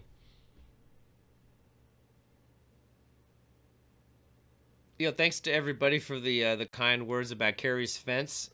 That thing is awesome, right? I posted that in the Torch Jugger. Maybe I'll pull the picture up for you guys after the demo when we're picking numbers for a giveaway or whatever. But yeah, man, that fence is fucking sick. I wish you guys... what we actually need to do is a time lapse. Because as the light hits it in different times and stuff, it's right? Like the glass looks more dope, or the grout looks, the colors in the grout come out more. Anyways, I don't know. I really appreciate how everybody was stoked on that. It's been a fun project. Yeah, we're not robots out here, man. This whole thing is times are weird. It's nice when we can support one another, and it's one of those things. I don't know at what point I've realized this in my life. Here is, we're going to handle up to the bottom here and get ready to like open that thing up so where the down tube and the bowl and everything can be sealed into it. That's what's happening there, by the way. But what I wanted to get at, I don't really, at some point I realized, I was like, man, I have a head full of lovely thoughts. Like, all of us do. I think most of us do, right? Like, there's probably like some crazy people out there, their heads are all fucked up, but like most of us, man, do we not constantly go around like thinking positive things about people and the things that we see? Negative ones too, man. There's dumbasses everywhere. Don't get me wrong, but that's not what we're talking about right now. We're talking about all the beautiful positive thoughts that come to our head, and I just realized at a certain point, I was like, man, I'm being way too shy about that shit. Like, if I think something's awesome, I'm gonna tell somebody. Life is short. Things that like, that's the vibe there is what I'm trying to get at, man. Like, if you think something is nice for somebody, man, tell them. Especially right now when everybody's fucking stuck in their house and just trapped with their most negative thoughts and emotions and all that. Not to get too deep into that, but y'all know what I'm talking about. And sharing, it doesn't got to be fake. That's what I'm trying to get at. It's like, you know what I mean? It's just, man, how often do we have a thought like that and then just pass on by without telling anybody, right? So, I don't know. I try to do my best to take that extra second just to make that comment or whatever, and It's nice when it comes back the other way is all I'm trying to say, I guess. Okay, and like I mentioned, the homie is going to seal like the downstem and the bowl style thing in here in one piece. So this is going to be a pretty big seal, and it's getting opened up to kind of make a big ass ring seal or whatever to the edge of that piece. That's the downstem and kind of the bowl in one. And here's that move that anybody who's watched a couple episodes knows I like a lot, where it's not just rolling in the L marver, it's also being pushed from the inside with the reamer. And that makes for an extremely even wall. That just, when you have those 3 points of contact and everything is hot, everything just evens right out. And then this type of move where you can heat the end and give it a little bit of a push. And when you do this, don't just heat the very lip. Heat a little, look how much is hot. Look where it's like really hot, you can see. Heat that much, because when you push the front end, it needs somewhere to go. If there's not enough glass hot, it doesn't have anywhere to go. So that's what's happening here. He's just trying to get this thing to almost be like an even stock tube on the end. And these are the moves that help you get there.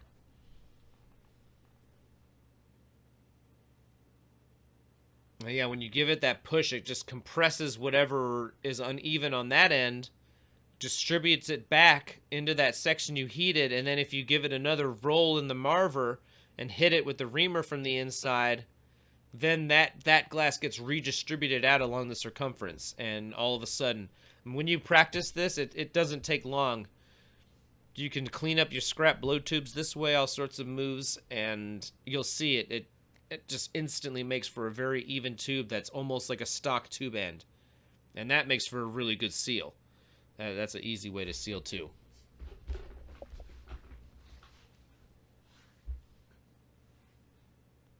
And I think this is going to be the downstem.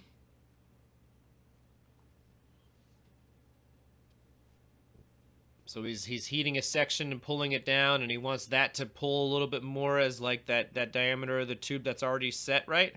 So he's going to heat that and probably draw it out just a little more until he's got what he wants on that downstem.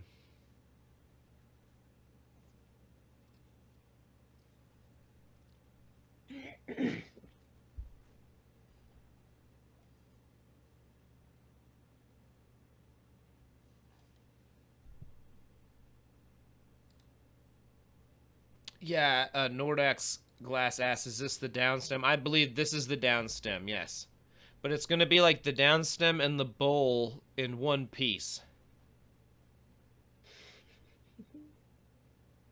So he's drawing this out kind of to be a tube long enough to, go into the piece or whatever.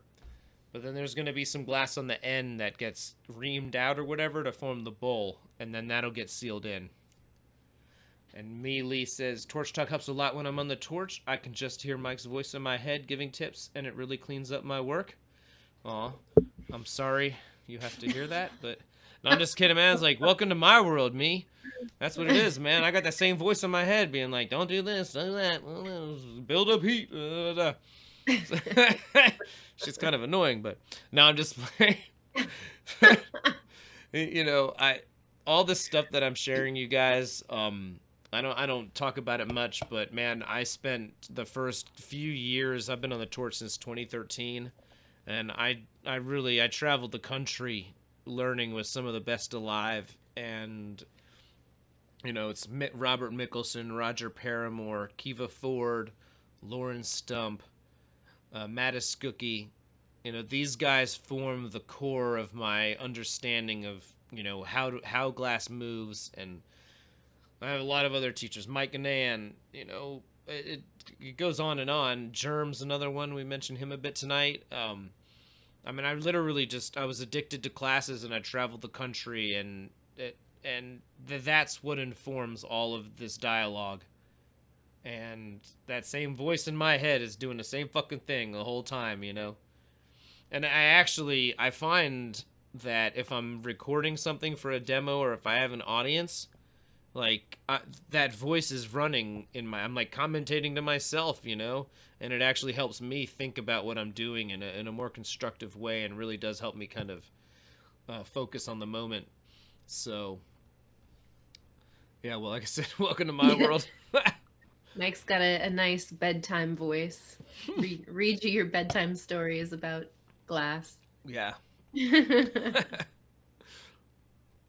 So yeah, that thing is now like a downstem there, and yeah, that other end is now, like I said, that's going to become the bowl, and it's going to get reamed out such that it'll kind of match the rim of that bubbler, and then get sealed in.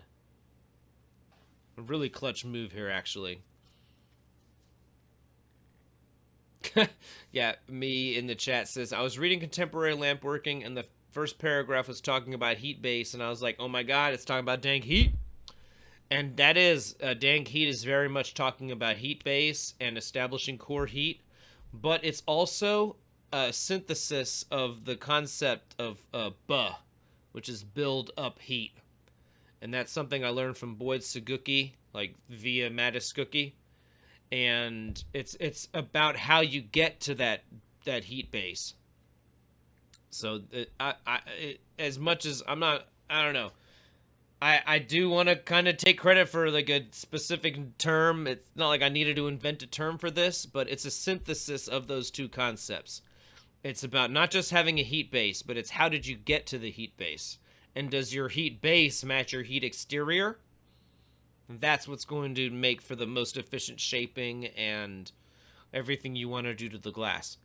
So anyways, that's as much as it's like a bit of a joke, it's kind of a real thing. And you know, Corning just recently did that stream where they're rebroadcasting the Yushin demo. And when I was up there, you guys may have seen us on the floor or whatever, me and the old dog Will. And when I got to Corning, they were like, yo, we love the dank heat thing. I swear to God, all like the Corning museum employees were loving the dank heat thing. And I was just like, what? And like multiple employees, they all knew about it. I think they probably were joking about it and shit like that. Don't get me wrong. But like, you know, even in that, I think they were understanding that it was kind of a unique concept and a unique way of explaining these two unique concepts and bringing them together into a thing. The Chubby Stallion says, what temperature is the dank heat? I mean, the dank heat is probably going to be around like 2,800, 3,000 degrees, you know? I mean, at 2,300, you've got like glass in a crucible ready to be pulled. So maybe even 25. But it's more about the heat being even. It's more about the core of your glass, like the inner wall, being the same, or relatively the same as the surface. And that is what really facilitates the glass kind of resettling into, you know, homogeneous forms and that sort of thing. From there, it's about how you treat it and such. But, you know, the dank heat to me is the heat that's even. Sometimes it's hotter, sometimes it's a little cooler. It depends what you're doing. But it's all about it being even. Even heat and how you get it even. You know, you gotta like... Degrees. What's that? Dank degrees. Yeah, dank degrees.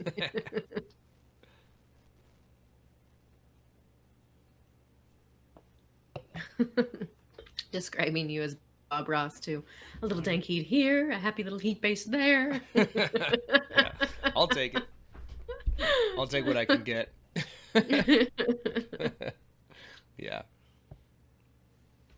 All right, so check it out. This is, like I said, that piece that's going to get kind of reamed out or flared out, whatever you want to call it. It's been a bit constricted right below this. Excuse me, like essentially to form like a bowl. And then this part's got to get flared out, though, so it can match that rim of the bubbler.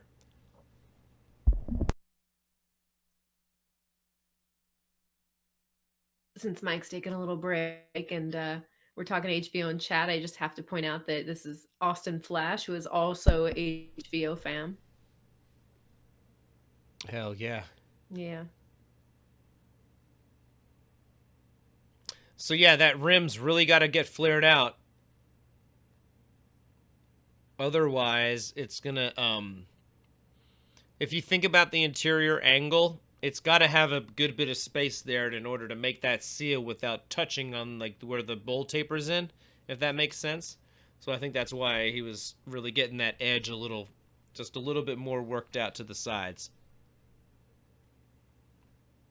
At least I gave it the flattened that bad boy and opened up all the little holes there. Made the perk. Kind of talked right through that, but what do you want me to tell you, man? The homie's pulling out holes, and opening them up.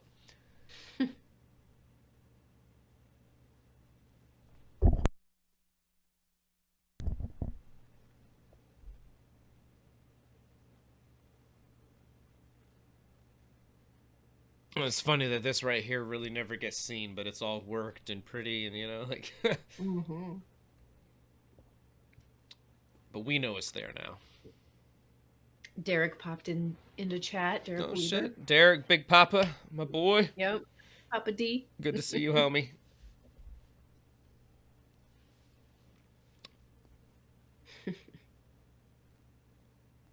Grandpa, 20, yeah. Grandpa Mike. Yeah, 20 years from now, that sounds about right. And here we go. I think he went back there and compared the size there. And now it's a matter of getting that bubbler a little bit more. I think he needed a little more size or a little more diameter. So he's pushing that out just a bit. He's like, okay, all right. Needed a little bit more space there. He may have even purposefully left this step until he had that piece made so that he could see how far he needed to go. Just a guess, though. In fact, I should make sure. No, not heard from the homie.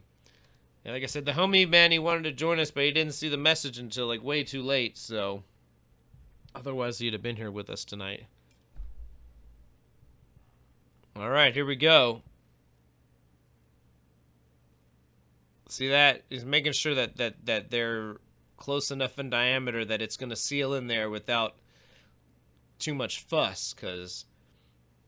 All right, and see that punny? That punny is like small enough to fit into the downstem, and it keeps that bad boy in place. So there he was checking it. Something might need a slight adjustment, but that's the concept there with that downstem.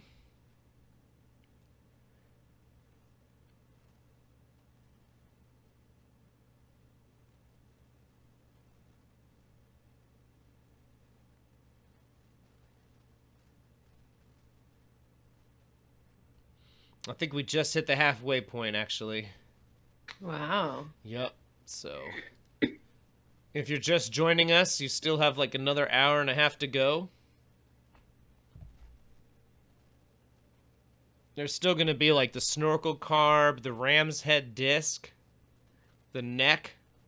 There's quite a bit more to go, but I mean, is this demo not already fucking awesome? So many different line working styles, and the way he brings them together. It's just so clear to see exactly how this needs to be gone about. I really can't thank the homie enough for letting me put a camera in his face and capturing all of this way. I can't thank all of you enough for being here, making it possible for me to do this in the first place. The homies like this, man, they know what a positive community this is, and it all comes together into this ability to do something that has never quite been done before this way. It means a lot. It really does. I'm a grateful ass motherfucker. Alright, so check it out. That guy's chilling in there. And now it's time to make that seal happen. He's going to utilize his reamer there to keep it in place and really get that seal going. Yes, thank you, Music Man, for your reminder to drink a beer and take a dab. Grimm had a sign out at the Masters this year. It said, what did it say, Carrie? It said, a vote for Grimm is a vote for drugs. Is that what it I don't said? know if I really noticed it. Okay. Every time I walked by Grimm, he was like walking away from his torch, so I didn't really notice much of what was going on over there. I was like, man, this motherfucker knows the crowd. He's playing to him. All right, see that? He's getting these guys in there and getting it kind of sealed in enough. Just rolling that rim down. And again, it's condensed in below where the downstem is or whatever. That forms kind of like the bowl hole or whatever. So there's already a bowl hole established or whatever you want to call it.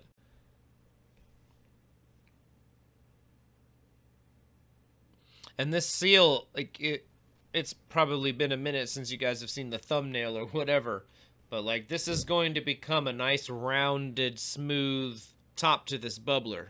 It's just going to take a minute to make these motherfuckers come together and, you know, be a happy piece of glass, as it were. But look at that, riding that rim right on that connection where they go. And again, there's a punny on the bottom of the on the blow or the downstem, and it's just being held in place. So it's not like fully bridged, you know. It's not like he sealed it in, but it's being held centered, such that nothing should be drifting to where it can tag that like the inner wall on the bowl or whatever can't tag the outer wall on the bubbler body itself, right? That's what you must avoid. So it's a very specific heat, but it's being held in place. I suspect he's may even be given just the tiniest bit of air here and there, just to preclude that inner wall doing anything but looking beautiful on the inside, right? Because it's all about the inside. The outside's going to look good, but the inside is, you know, having that thing in place with that punny and not getting too crazy with when he reams that wall out on, you know, from the inside to the outer edge. Pushing too hard there, doing something stupid there could make that inner wall tag. There's all these failure points, or pushing too hard there could make it happen, right? But because it's being held in with that punny and everything is just kind of chill and... All right, now he's going to heat that rim up, and I suspect that's where really give it some air. Now that the seal has been mostly made, get it really hot and give it a little puff, and that inner wall you know is going to be tight.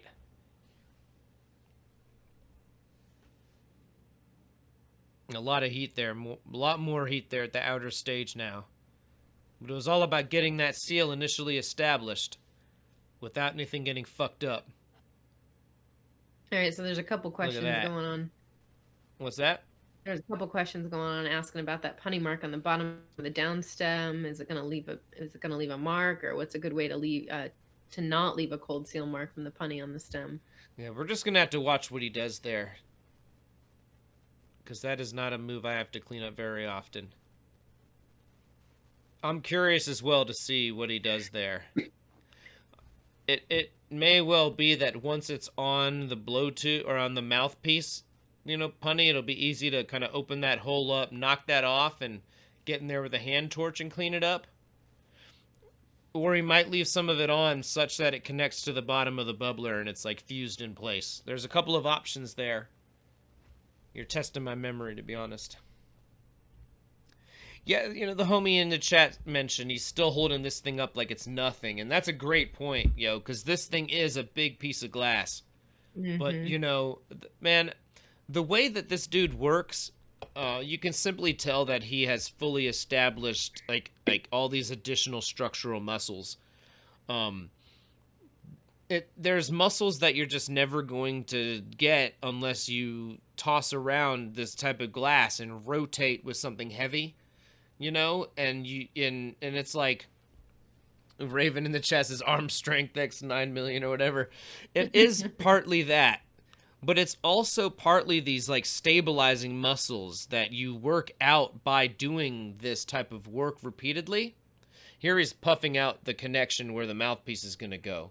Now that you see he's closing the hole off with the reamer.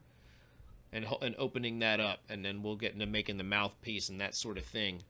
But yeah, what I was mentioning is that like you build up these stabilizing muscles that you just don't exercise any other way, and you don't have to be like some like, you know, muscle bound looking motherfucker. It's those structural muscles that you build up that allow you to control the glass. And I don't think those are the type of muscles that really show. They're like the muscles in your hands and in your wrist and stuff that just don't really get worked out otherwise. Just my thoughts there about how people are able to control this type of glass. And you have to build up to it. It reminds me of when I was an apprentice at Redemption. And this was like when we were making spoons like straight off of 25 mil tubing with no blow tubes or anything, which is very fast. What's going on here?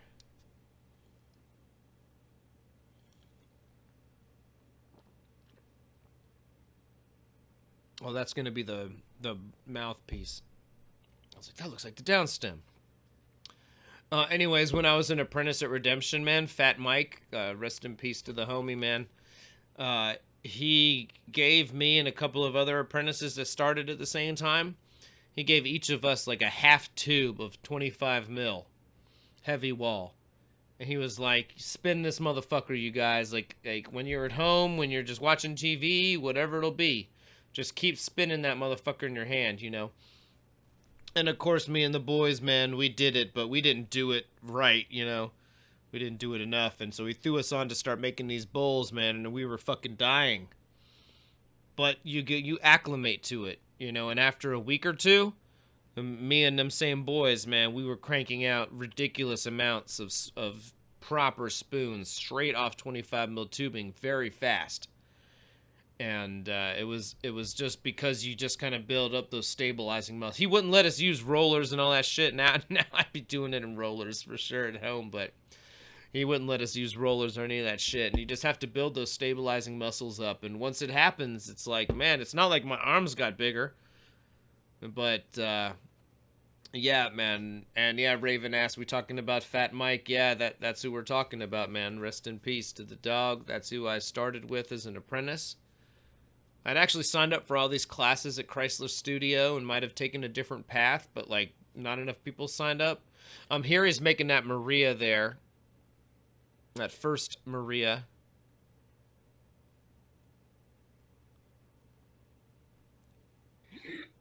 It's a lot like on when I do those rigs out of one piece of tubing, you know. It's like you can do a Maria on those tapered sections. And he's probably really pushing in from the left a bit. Just to kind of form a wall against the neck.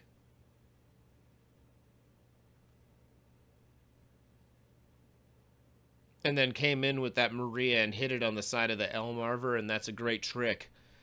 You know, if you can... This has the wider angle there, but on a smaller Maria, you can usually hit it on both sides. Or even use the V-necking tool on a small Maria to let you hit both sides where you wouldn't normally have access. There's all sorts of tricks, but if you can get something in between, you know, and really hit the sides, you can really square those off. When they happen right, but, you know. Yeah, Raven in the chat says he was an amazing person. Thanks for keeping his memory alive. Yeah, no worries. He's really did play an important part in my glass career, and yeah, I mean, all this is because of it, because he put your boy on a torch. I took a unique path from there, but yeah, I'll never forget where I started. Cranking out production spoons at Redemption. This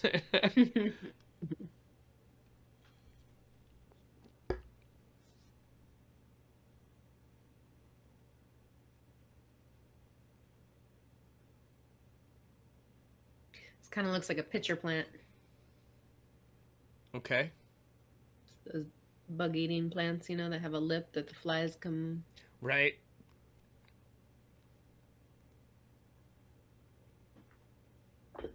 Shit. 162 homies tuning in. I appreciate you guys. Wow. Yeah, y'all making this a real party is really a big part of the secret sauce of, you know, why we're still doing this and all that. I love getting to do this, but man, you guys being here making it this positive experience is truly what is what has made this whole thing keep going. It really is. All right, Naomi formed a few of those Marias there. Really crisp technique. Doing all of those right on an angle and everything. And I believe this is going to be the part that actually ends up connecting to the bubbler. Oh, shit, Vape in the chat says, love the eye millies in the last batch. Okay, I don't know if you mean the Hunger Fund packs or whatever, but hell yeah, man, I appreciate the kind words. And your demo. Yeah, we're going to be getting back to the eye millies as well. I've got like 10 pulls worth of stuff in the other room just waiting to go. And I recently just got a bunch of protective gear. I got like the spacesuit jacket, and the face shield is on the way. I actually ordered a face shield on April 6th from Amazon. But they're screwing me. Never showed up. I finally just ordered it from Whale. And that's on the way now. So yeah, we're going to be doing quite a few pulls here. Oh shit, Emery in the house. Fuck yeah, good to see you, dog. My boy. Used to live right around the corner from me. I was going to say that was your neighbor in Norfolk, yeah? Yeah, man, I miss you, brother.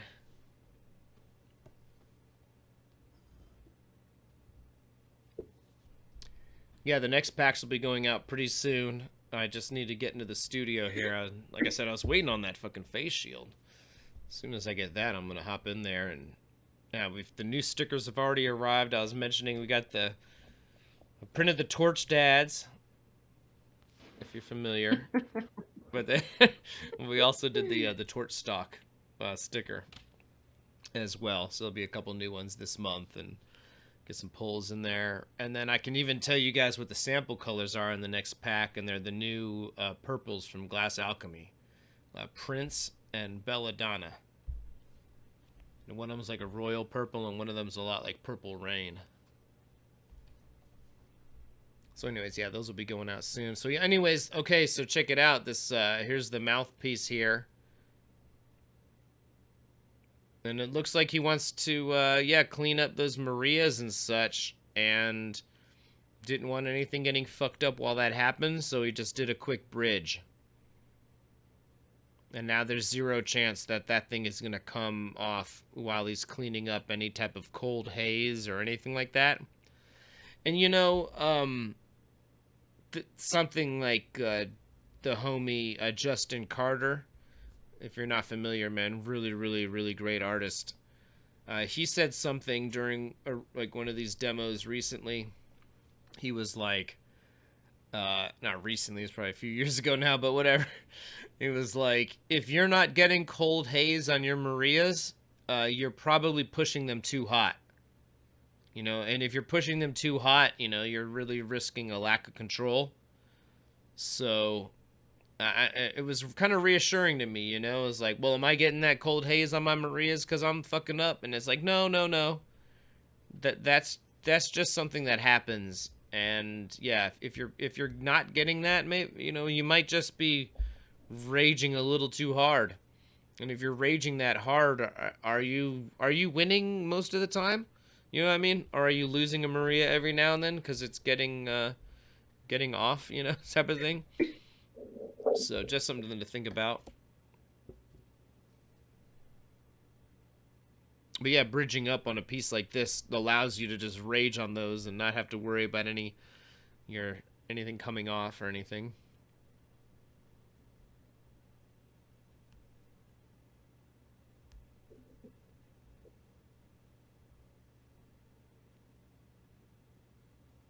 And yeah, you played with purple jelly or royal jelly, whatever its name is. I've never done that. There's like those Molten Aura colors or whatever. Yeah, they're too rich for my blood. Are those gold purples? They're really expensive colors. Probably gold purple then, I imagine, yeah. Interesting. Really amazing color, don't get me wrong. I'm sure it'd be worth it. It's just, you know.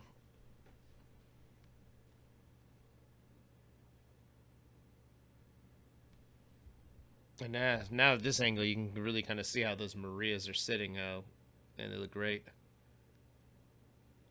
And then, yeah, this guy's going to get pulled down and set up to attach to the can, and then the neck is going to get bent as well. So some things that need to happen here.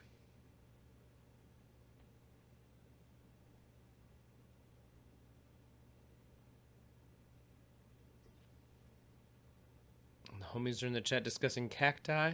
Cool, cool. Cacti and carnivorous plants. Yeah. All right, here we go for this bend, you guys. Look at how much he's getting hot. Not just the area that's exactly bending, but a bunch more. And that way it's all going to be a lot happier and kind of flow a lot more naturally and organically.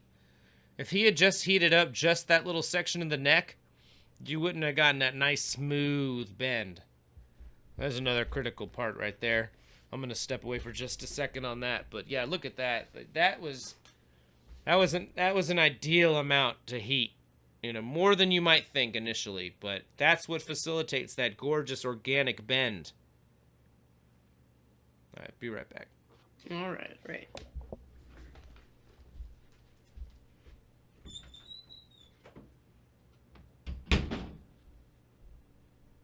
So yeah, lots of folks here tonight. It's good to see so many people in chat and watching the channel. And I'm gonna say, as always, if you didn't get notified that the show was on tonight and maybe you think you might forget, go ahead and hit that subscribe button, hit that notification bell, and you'll get notifications so you'll know when Mike's gonna go live.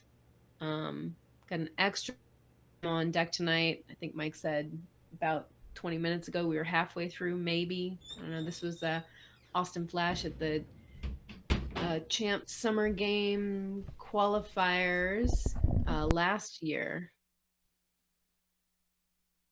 Sounds like Mike might be back. Exactly, Nordax. Oh, we're almost halfway there. Cactuses. Pretty sure it's cacti.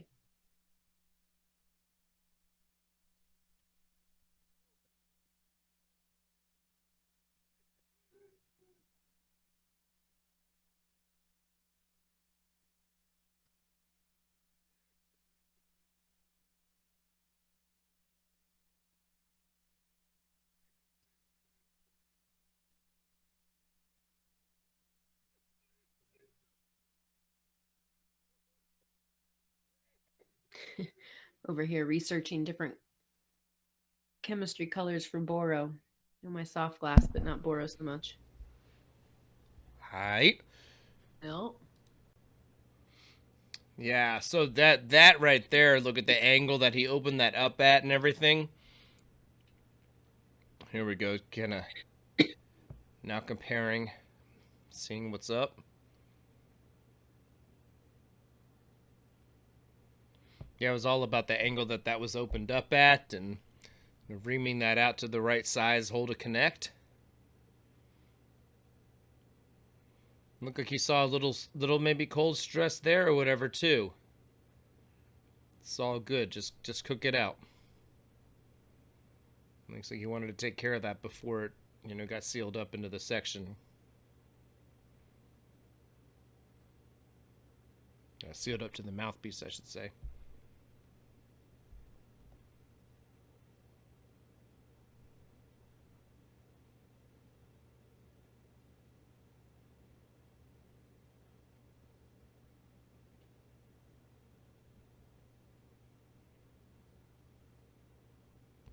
The same thing you got to do on those, even those production spoons, dogs. You have simply got to cook out any cold stress that you have in the bowl. And then I think here it looks like he maybe wants the hole closed up just a tiny bit on him. So he's going to rip that thing with the tungsten. Bam. And just to widen the hole a bit, it looks like.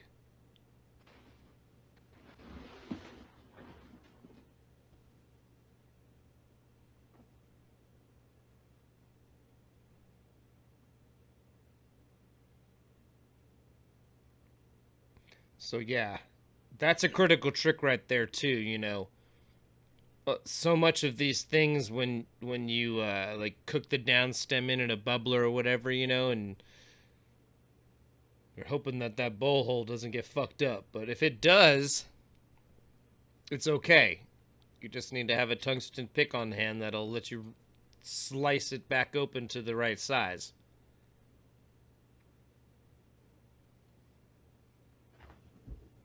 So I would file that under moments to smash the like button. I'm just playing like that. No, but for real, that was one of those things where like that happens, and it's nothing hard to deal with. You just got to get in there and boom, laser that bad boy in. There's Hugh in the back. All right, here we go. Keeping them clean. And yeah, gonna get both of these connections hot. Rose in the chat asked, "What's a production spoon?" Yeah, production spoon was what I would call a spoon that you're making a whole bunch of very quickly. You know what I mean? Like you're not trying to be slack on it, but you're not trying to do anything special. Or if you do something special, it's the same special thing you did on the last 100. You know what I mean? Ed in the chat asks who carries that style tungsten pick. Griffin and Blast Shield, I think both have them like that. Griffin for sure. And you can get them in that handle, or you can get them in handles that are like that screw open and let you slide in another tungsten pick. The homie in the chat asks, is he running a Mirage? I believe that's a Mirage.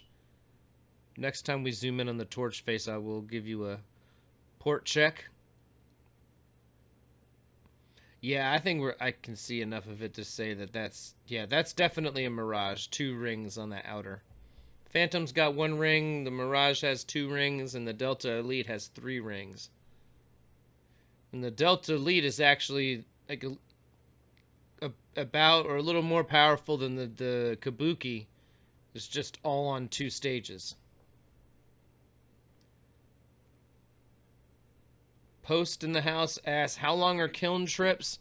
I've eliminated a lot of the kiln timing, but man, the general rule of thumb is 10 minutes in, 2 minutes out. You know what I mean? So like, and I see most people observe that in the champs thing. If they don't have a Bunsen, they're generally going to make sure it sits in the kiln for 10 minutes, maybe even a little longer. I mean, the trick is, in a situation like this that's timed, is to always be working on something else while your thing is in there for 10 minutes, So the can was in there for 10 minutes while he was doing the neck, and now he's going to do the seal, and, these are those times where if you're running low on time, you might have to skip your traditional kiln routine. But 10 minutes in, 2 minutes out is the general rule of thumb that's going to keep you and your attachments safe. It's not always perfect, but yeah, if you can do that, it's the best.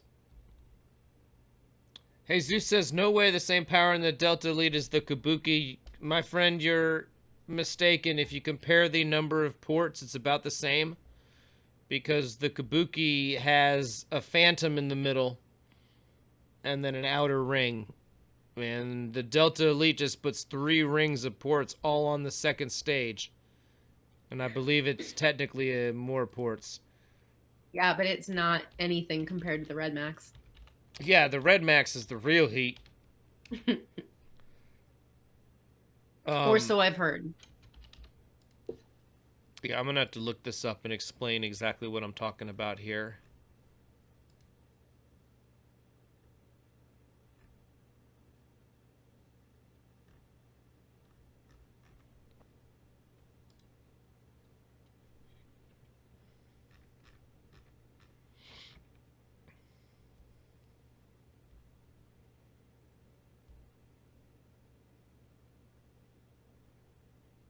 All right, so check it out, you guys. The Kabuki has the Lynx with 7 jets, and then the Phantom with 15, and the Outer with 32, right? So 32 plus 15 is what, right? Was that 47 jets? Checks out. Yeah. And the Delta Elite has 50 jets on the outer fire, plus the links. Oh, wow. Yeah. So it's actually 3 more jets on the outer fire and the same inner fire. So not to get into, a thing or whatever, it's just when I say that the Delta Elite is the same or a little bit more heat than the Kabuki, that's what I'm talking about. And it's a tighter packing of those jets as well, so it's a more dense heat. Nothing against the Kabuki or whatever. It's just a matter of the number of ports and how they're stacked, and that, how much fuel it can flow and that sort of thing. So, a little torch talk for you or whatever.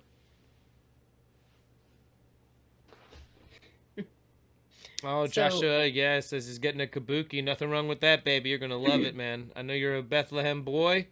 I love Bethlehem too, man. They're my fucking friends, and I love their torches. I want to get a Sharp Flame Champion as my second torch to go with my Delta Elite, because the Herbert Arnold. I love my Herbie, but if you want, that's another soft torch type of flame, where it's more of an enveloping heat than this high pressure driven flame. But the Herbert Arnold, man, I mean, it's like having a car you got to tune. It needs a special regulator. It weighs 1 billion pounds. All these issues, man. The Sharp Flame Champion is gore. Anyways, nothing against Bethlehem, man. But, dude, you're going to love the GT Tizzle. And here we go, the homie, man. I mean, he bridged up the seal for the neck there and just worked it in. Sorry, I didn't narrate that as much, but I mean, I don't know what more I was going to tell you there other than he's got it bridged up, and now watch how he works the seal in. You guys know what you're seeing. The moment we've all been waiting for. Now, this thing's really starting to come together now, huh? Okay, here's where, he's going to remove that downstem and ostensibly that punty along with it that's hiding out inside. Yeah, I think the Kabuki is a great choice too, man. I like the Delta Elite as a Marini guy, but if that's not necessarily... Okay, here we go. Here's what we were talking about. Here's where he went in there with a hand torch and just cleaned up that seal where it connect, where that cold seal was. So I forget who asked about that now, sorry, but there was your answer. He opened up that hole just enough to be able to get in there with the hand torch and lace it up. And now he's going to clean that up. Kind of bring it in together. These angles are very tough, but you just got to do your best to rotate them around and soak an even heat around it. I mean, it's like doing a spoon too, you got to even heat around that hole you made. Same thing he's kind of doing here is the more round heat he can get in there, the more even he can terminate that spiral. So we just got to take his time because it's a bad angle to get at that. But you do the best that you can and let the heat soak in a second and it'll kind of even on out. And then you can hopefully pull directly from the middle. And I think we might be getting to the point where he wants to push the bottom on this. And here's another one where check it out. Look at this angle he's hitting, man. Your angle might not be the same. It just depends how you feel and how you like to work. But I know in the beginning it's well, how? What angle do you do? Is it 48 degrees? Is it... No. It's whatever the fuck degrees you got at that moment in you. You know what I mean? And how your body moves and how your setup is and how you approach the torch. But when you're not on axis, you just got to do look at this shit. These are the angles that you got to hit and then switch to the other side so you can hit them from an alternate way and do this as best as you can. And you're going to hopefully get an even heat. And if you take your time with it and don't do it all at once, the heat's going to soak in and it's going to homogenize. It'll move from the areas that you overheated by virtue of being off axis. It'll move from those areas to the less heated areas and such. You just got to take your time and do the best you can on those, That was always one of those what the fuck, how? What do you mean? You know what I mean? But You just got to be in the zone and, like I said, find all those angles that you've got in at that moment for you and the way, like the way your body moves. But here he's really getting as much of that bottom hot as he can so that he can kind of even it out and let that area in the middle get really hot, and then glass will flow from the outer areas into the center and even that back out. There he's closing the hole off with that reamer, giving it a puff. And this will be like pretty much ready to start flattening soon.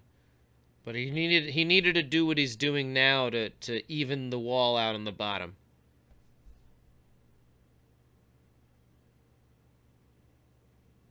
He's comfortable. You can tell how smooth he's got it. He's happy with it. He knows what angles these are. When you're new to this, just feel it out. Just take your time, slow down. God forbid you got to come out and let it cool down. You can do that. That's always an option. Just, Remember when I first started surfing? I was always trying to bounce up on the board way too fast and I'd fall. And then I realized, you can take a split second and then bounce up. It made all the difference in the world. I went from catching 0 waves to catching every wave, And that's the same type of deal here, man. You can take a second to get your bearings, yo. Don't rush anything. And God forbid you got to back out. You can back out. There we go. Look at that. And that was, he got that exact angle that he wanted there. Gave it a little puff as he was doing it, as you saw, Kept it closed off. I think he might even be letting it go a little concave here.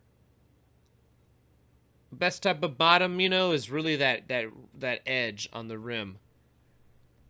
And if you can let it go a little concave, that's kind of for the better. Structurally, they used to call it a kick back in Roman times and shit. At a certain point, they figured out that if the bottom was rounded in like that, all the glasses would survive and shit. It's not quite necessary to survive here, but it still makes for a more structurally sound base. Arches are fucking strong or whatever, Not to get into architecture or whatever, but y'all understand what I'm talking about, right?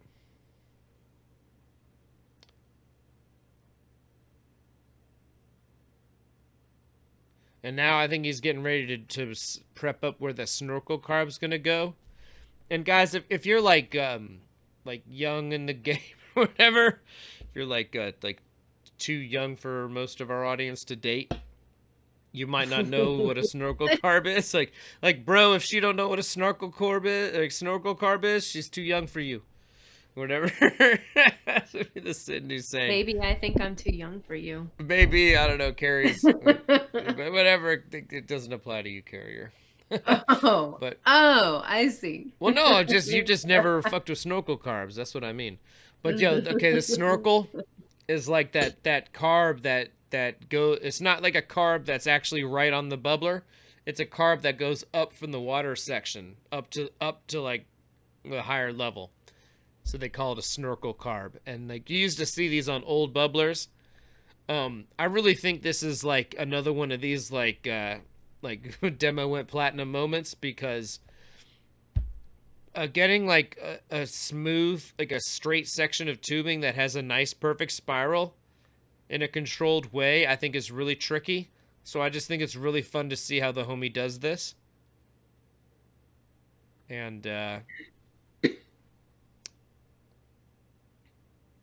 and a lot of it is the spiraling and marvering. So, I'm not an expert at this. So we're just going to watch the homie do this together. But no, a lot of it is, getting the heat in, getting it spiraled up, and then the timing and application of the marvering and such. So just pay attention to the getting this heat soaked in at first. Same thing we saw in the very beginning. He really lets that heat get soaked in before he starts applying the twist.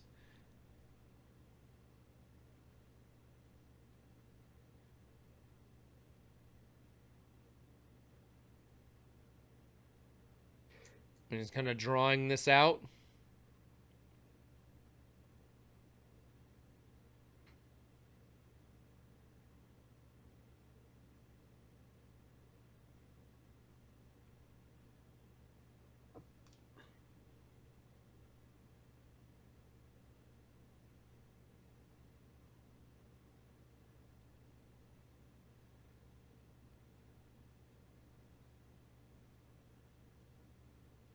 So I really drew that out as he was heating it, almost like what we call in Marini, when you heat up a section and kind of let one section cool as you pull it out, and then kind of heat more and keep pulling against the section you pulled, called like a slipstream pull.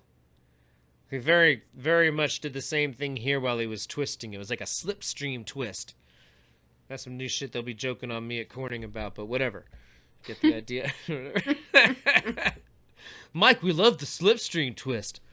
No, I'm just playing. They weren't being facetious. They liked that I'd come up with a funny term for synthesizing concepts. But all right, look at that. Rolled it against that marver there. Yeah, set in that stress line.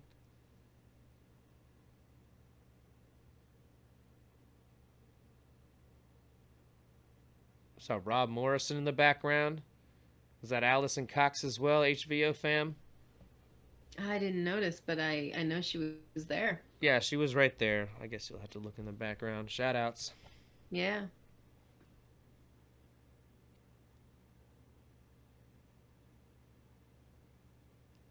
She made it to the Masters round and as well this last February.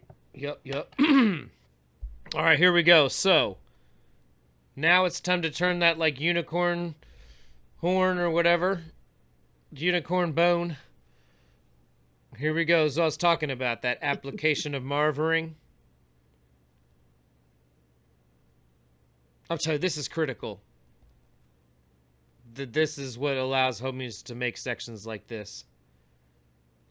Like I said, draw it out with a little bit of, whatever, but then you got to heat it up and give it that marvering. See, he's got the blow tube on it too, so it's like once that outer surface cools, then you can give a puff and know that the that the inner surface is getting pushed out as well, the inner wall, so to speak.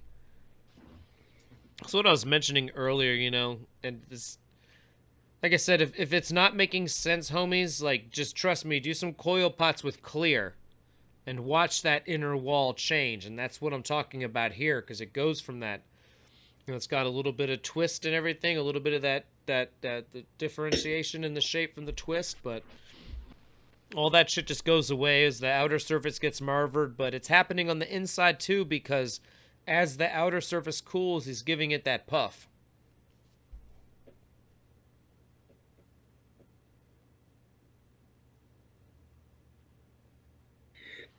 And yeah, punny up to the other side, and you can do the same thing now on the other side.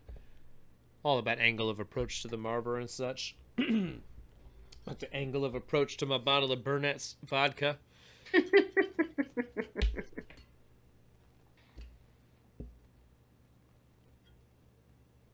And now that it's like a tube, it can be pulled out a little bit more. Look at that shit. So gorgeous. In so many ways, I'm such a fan of just spiraled reversals. I think in some ways those are so much more evocative than your like traditional kind of wig-wagged thing or whatever. Nothing against those, but man, a good spiral to me is like just so pretty. Cameron Burns, for example, kills it. Did I ever show that pendant I bought on the show, you guys?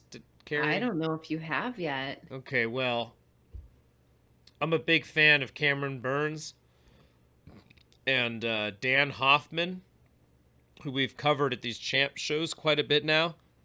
He does these tiny, literally like shockingly tiny, molecule size fucking pieces. And then he and Cameron Burns collaborated on this pendant, and he did like a microscopic fucking version of one of Cameron Burns's pieces. And the homie had a coronavirus sale, and they had started canceling events. And I don't really normally buy like really expensive jewelry. But I was kind of sitting on a bunch of cash because that was all my spending money for that event. And it's not the coolest thing to admit, but I just immediately blew it on the homie's pendant because I wanted to support an artist who let me put a camera in their face, especially at the Masters. Wait till you guys see this Masters and the last Masters, actually. We have a shitload of footage of the homie Dan Hoffman. And man, I just wanted to support an artist or whatever. So, anyways, why were we talking about this? Oh, Reversals. spiral reversals. Yeah, Yeah. it's a bunch of like shockingly small, hollow and solid reversals done in Cameron Burns' style. I had to have it, man. It was like my biggest treat yourself moment in like 6 years. It is pretty sweet. It's so goddamn sweet. I love it. If anybody has any suggestions for a chain or something, I need to know what the most secure type of chain for it is. Because I need something that'll never, ever just randomly fuck up.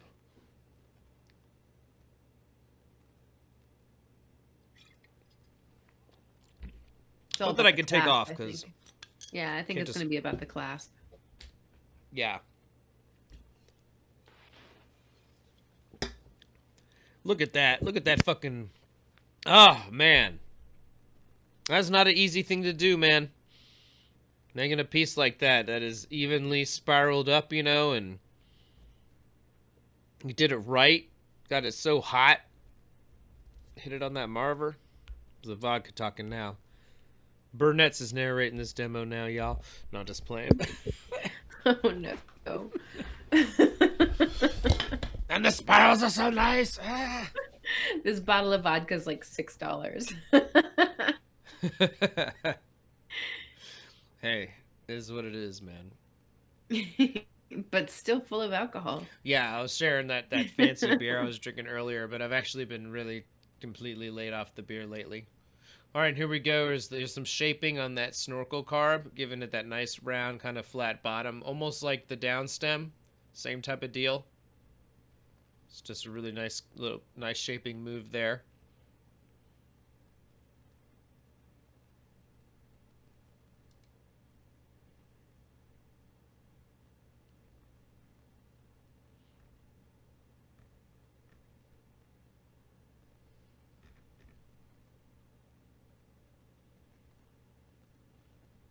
So yeah, Timothy in the chat says, I lost a Cold World pendant because the chain broke. So fuck that. I cannot take any chance of that happening.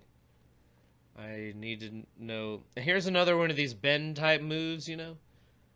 It's like the more, like, even if you need to act on a smaller area, you must heat more if you want it to move organically.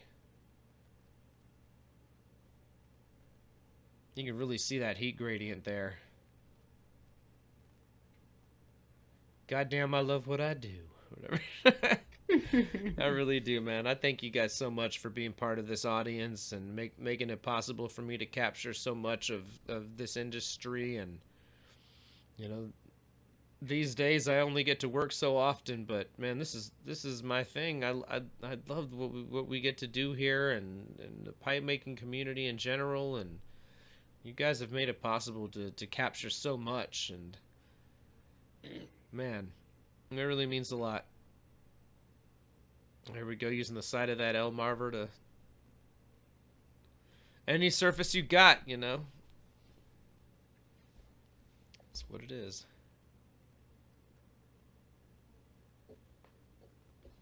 And yeah, it's so fun to see this show, man. Champs is crazy, you guys. It's like walking into like 3 Walmarts, you know, especially the Vegas shows. Here we are opening a hole to seal this thing on to the bubbler there.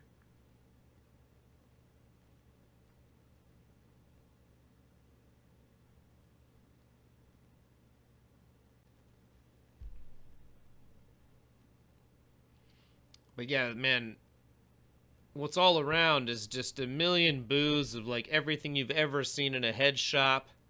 I mean, the Blazer torches there you can see in the background, but I mean, it's every type of glass, every type of lighter. I mean, they got the fucking fake dicks so you can pass your piss test. I mean, it's everything.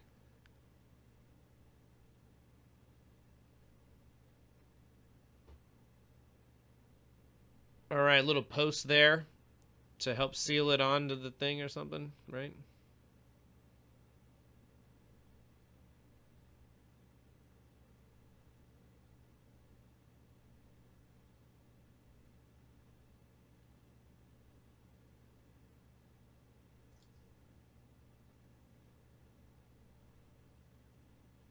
It's like the dispensary plus area now too. There's like all kinds of cannabis things. It's quite the thing to behold. If you guys are anywhere near one of these shows, basically you need to be in the industry to come.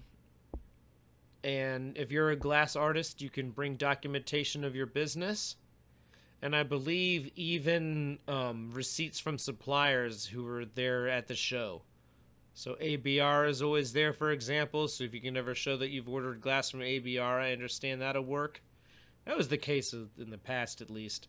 Just be prepared to demonstrate that you're actually a glass artist working in the industry in order to get in. Because these are the shows where everything is, they discuss all their real, wholesale pricing and all that type of shit. It's not the type of place where they're expected to do business with consumers. Some of these shows have experimented with that. Like that age show did that. Everybody didn't like it. I don't know. I'm not trying to... I've never mentioned this show in my life, and now we're going in and I'm repeatedly in this. But, like, man, just seemed like they were throwing anything at the wall at the end there. Let's see if this sticks. Yeah. And, like I said, I shouldn't even get into it. It's, like, industry politics. But, like, the year that everybody really talks about, they're, like... They put everybody in rooms, and then the hotel security wouldn't let the buyers up, so nobody really was able to access buyers. Like, I'm not trying to go in on it or nothing. It's just, man, like shit like that is why I never fucking went out and covered that shit. So, but shows like, man, I mean, I don't ever want to like big up one event at another's expense. It's just Champs is incredibly professional, and like there's a reason they've been doing this for 20 plus years now or whatever in the industry. If you ever bought something in a head shop, it very well may have lined up the deal at Champs. All right, here we go. Let's watch this. Okay, that bridge is getting hot. Finishing move. And the holes are getting hot. He wants them both hot enough to hit that. And then give that thing a quick tack to give the where he put that little bridging post in. Now he wants to be able to quickly seal that on before any trouble happens below. That's kind of why I think he preheated that bad boy so that it was like ready to be sealed on. You know what I'm saying? Didn't want it to have to take any extra time. And now he's got to close off that hole because he wants air access. So just a quick little film of glass to cover the hole that'll get opened back up later and removed. No problem, right? But then he's going to quickly seal this bridge in. And the homie even shaking the little dog. I've seen the best at Champs shaking at this point. I'm telling you, man. It's not like being at home. Hick dog, all these cats, man. Like at the end, baby, it is a whole nother ball game. Because you've already suddenly come down this long road. You're happy with what you have even. And so much can be on the line. Like, it's crazy. It really is. Like, yeah, I think I saw some of the Champs guys walking around giving time a second ago. Yeah, we're closing in. This bad boy, there's still a bit more to go, but I'm still probably half an hour on this demo at least. But speaking of, is that hick dog in the background there? We're on the right? It could be. Yeah, I don't remember. All right, I'll be right back. All right. So, yeah, he's getting that bridge cooked in there now, and now we can go in and work on the seal right to the bottom. So that was a bunch of moves. A lot happened there real quick, but... I mean, look at this fucking piece. Is that shit sick or what? That is a sick fucking piece, man. I mean, you can see, like, the crisp shaping that this dude puts into it, especially on that mouthpiece and everything. His work is really good. Excuse me. I really, really, really think this cat is talented. Like, just a fucking pleasure to watch work. It's another reason I was like, fuck it, man. I can watch 3 hours of this guy all day.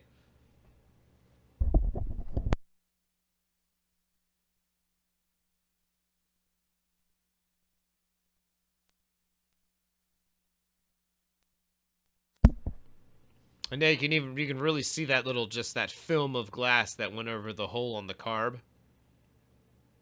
That's just what you got to do sometimes.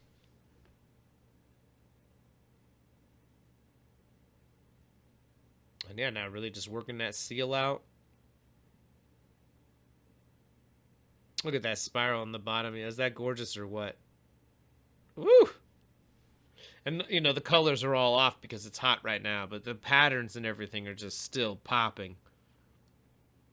I really, really like this piece. This is, like I said, I'd filmed this homie before, and, you know, once I saw him getting into something, you know, like, I'm like a fucking, like a greyhound, you know, whatever, running around and whatever. I don't know. It's a German Shepherd. I'm sniffing, baby. I'm fucking a bloodhound. That's what I'm talking about. Like a bloodhound, man, running around sniffing for the hottest shit to film at this point, you know? Because sometimes I get to talk to people and line things up beforehand. Other times I'm like, as soon as the competition starts, I'm walking around and, like, based on what prep I see people doing and, like, what I know of their work, you know, I can kind of figure out what they're doing. And, like, this is one of those moments where it was like, oh shit, you're doing this competition, my man? Do you mind if I film? Because I'd already filmed him doing that Sherlock thing, and okay, I think Carrie filmed that, but I filmed him a bit before. I'd edited that footage, and I just knew that this dude was a very, very efficient and clean worker, and somebody I really wanted to showcase. So I hope you guys are enjoying this as much as me. For real, like, this is really when I film, because, like, just because I really enjoy watching him work, period. Like, oh shit, you're doing something, my boy? Let's do this. I think this must be the ram's head disc that goes on it, because that's the only thing left. Mountain Glass, man, on the corner there, and on my boy's shirt, man. They were actually one of my very first sponsors, along with Lampwork Supply. They'd been kind of asking if they could help with what I was doing for a while, and it just took me a minute to figure it out. Another thing I shouldn't even talk about, but I just gotta be honest, I hate when people who do anything similar set up like a GoFundMe or any of that type of shit before they've actually put in time doing this shit. I spent years getting this thing down to a formula before I asked anybody for a dime, because I really wanted them to know exactly what they were paying for, you know?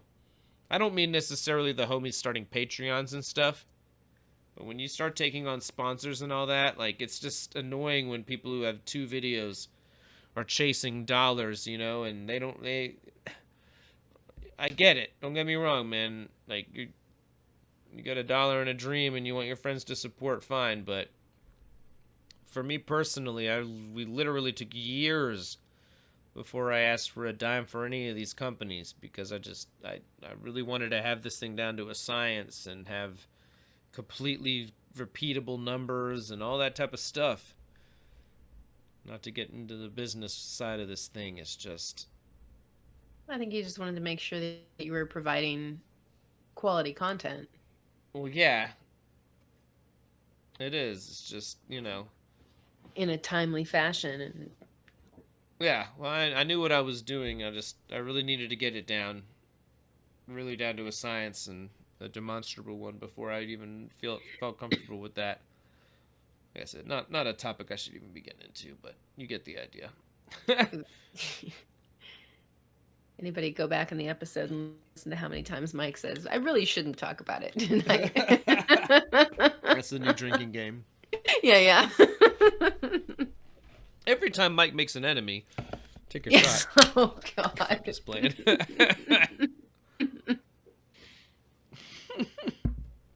Oh, no. But for real, our industry is a small world, man. You really should come correct before you ask some of these people for money, even if they're your friends and you know they'll do it, you know? Oh, it's true. Glass is a small world. Yeah. That's just what I feel is... Like I said, I shouldn't even be discussing this. It's just, man, I've worked so fucking hard to do this the right way and honor this community that, like, when motherfuckers jump in just, like, obviously thinking they're gonna make money off of, like, other artists or something, man, it's like, hold up. Hold the fuck up. Prove what the... You know what I mean? Like, prove yourself. But this community is also very astute. I don't really see anybody like that getting support. So, you know what I'm saying? Motherfuckers will remain unnamed, but I see you not getting support out there or whatever. But it is, man. It's kind of obvious when people just jump in trying to cash in on our industry. You know what I'm saying? I really do think our industry is pretty astute to that. You have to offer real value.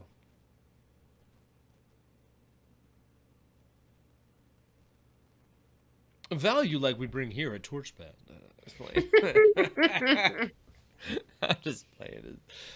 Not, and like I said, this I want our industry to have as much coverage as possible, because I genuinely do think it's like one of the coolest things happening in the universe that isn't getting like an ESPN type level of coverage, right? But on the other hand, I don't want that coverage to be from people who weren't really involved with pipe making until they thought they could, until they smelled the dollars or whatever. You know what I mean? Like I want I want all the exposure for us, but I'm not certain I want it the other way. You know what I mean? Oh shit, Kevin Diggity Dankman in the back. Big shout outs, man. He's the homie, runs that what, Hot Breath magazine, is that his thing? And the homie, he does a lot for champs. Big ups to Kevin Dankman, man.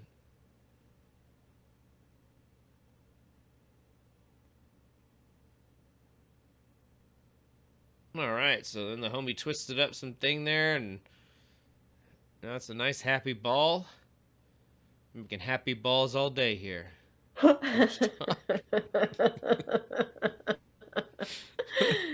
Yes. Sign me up for that.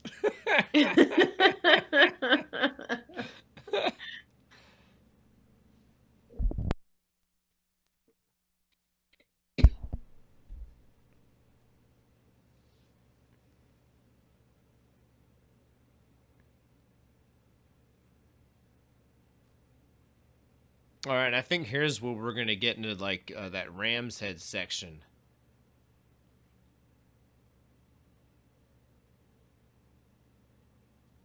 And look at how fast, like, he got that punny on, and just immediately launched into the next section, because like he knows it's not gonna get loose before that thing cools, right? It's one of these things where like a lot of the movements are very fast as he like puts heat into something and then gives it a quick inflation and stuff, right? But that was another example of where this dude is like lightning speed, but in a very smooth way. You almost don't notice it, at least if you're on a few beers and a fifth of Burnett's or whatever, you know what I'm saying? But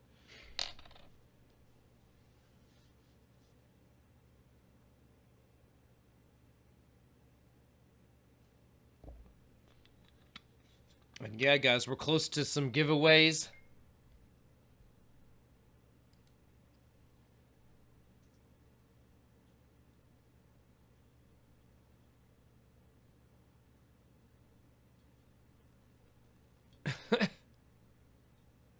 All right, hold on. I mean, the chat asking about. I'm not even gonna do it. We know who runs that account, my dog. We know about we know about that guy and his 40 fake accounts. I'm sorry. Your friend is that who it is? Nothing but love, man, but yeah, no, we're not letting that account back in. Come on, man. We know who that is, trust me. Yeah. I don't really like to mix up the group in the show and all that. You know what I mean? Those are two different things. But if you go get me talking an admin talk, yeah, we know whose account that is. It ain't happening. Even it's funny that you just saying that makes me know exactly who it is.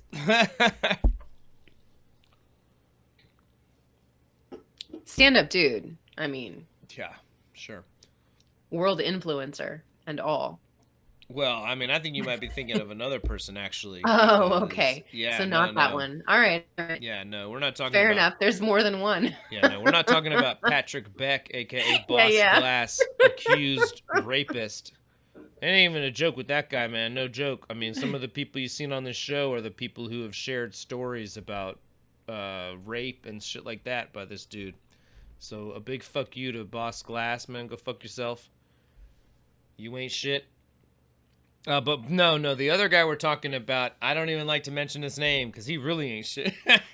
Okay, all He's right. a motherfucker with 40 fake accounts making fucking groups and all that bullshit. Yeah, get real. We don't give a fuck about you.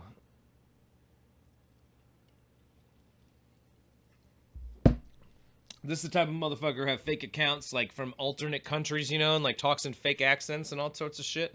Oh, It's is this crazy. like adult groups? Is that it? Adult? No. Oh, okay. Yeah. Anyways, enough about that shit, man. The reality is that, man, Torch Talk's never been better. I've been blown away at how people have been so positive and just trying to make one another laugh all day, and our community's really shined during this whole situation. That's the way I feel. I know there's a few people who are like, oh, I'm so sick of the memes. There's too much humor here lately. What happened to all the informative posts? I get it. I know. But, you know, it's like one of those gallows humor situations where, When you lock yourself up and not laugh about things yeah, and just man, get depressed and shit's angry. yeah, shit's Come on. crazy right now, man. I really do feel like this is like what we've been building towards all these years with that community. Like I said, I don't like to mix up the show. The show is a whole different thing, and what I'm doing in our industry is a whole different thing than this Facebook group where, you know, it started as like just this little tiny group for the homies who watch the show. And then 10,000 glass blowers showed up, you know, and like half of them didn't even understand that we had a show. They're just like, oh, torch talk. That sounds like a cool thing. I want to talk about torches. Let's do that. You know, I get it. But it's put us in a weird position. All right, so check it out, homies. He did the spirals on either side of this and then did a kickback in the middle and then opened it up right at like the apex of that kickback in the middle. So just keep that in mind. And here's the other side getting terminated into its own spiral. Not to get away from the glass. But yeah, anyways, what's happened with that community is crazy. Like, we didn't even start it. It was started by like homies who were in the show chat.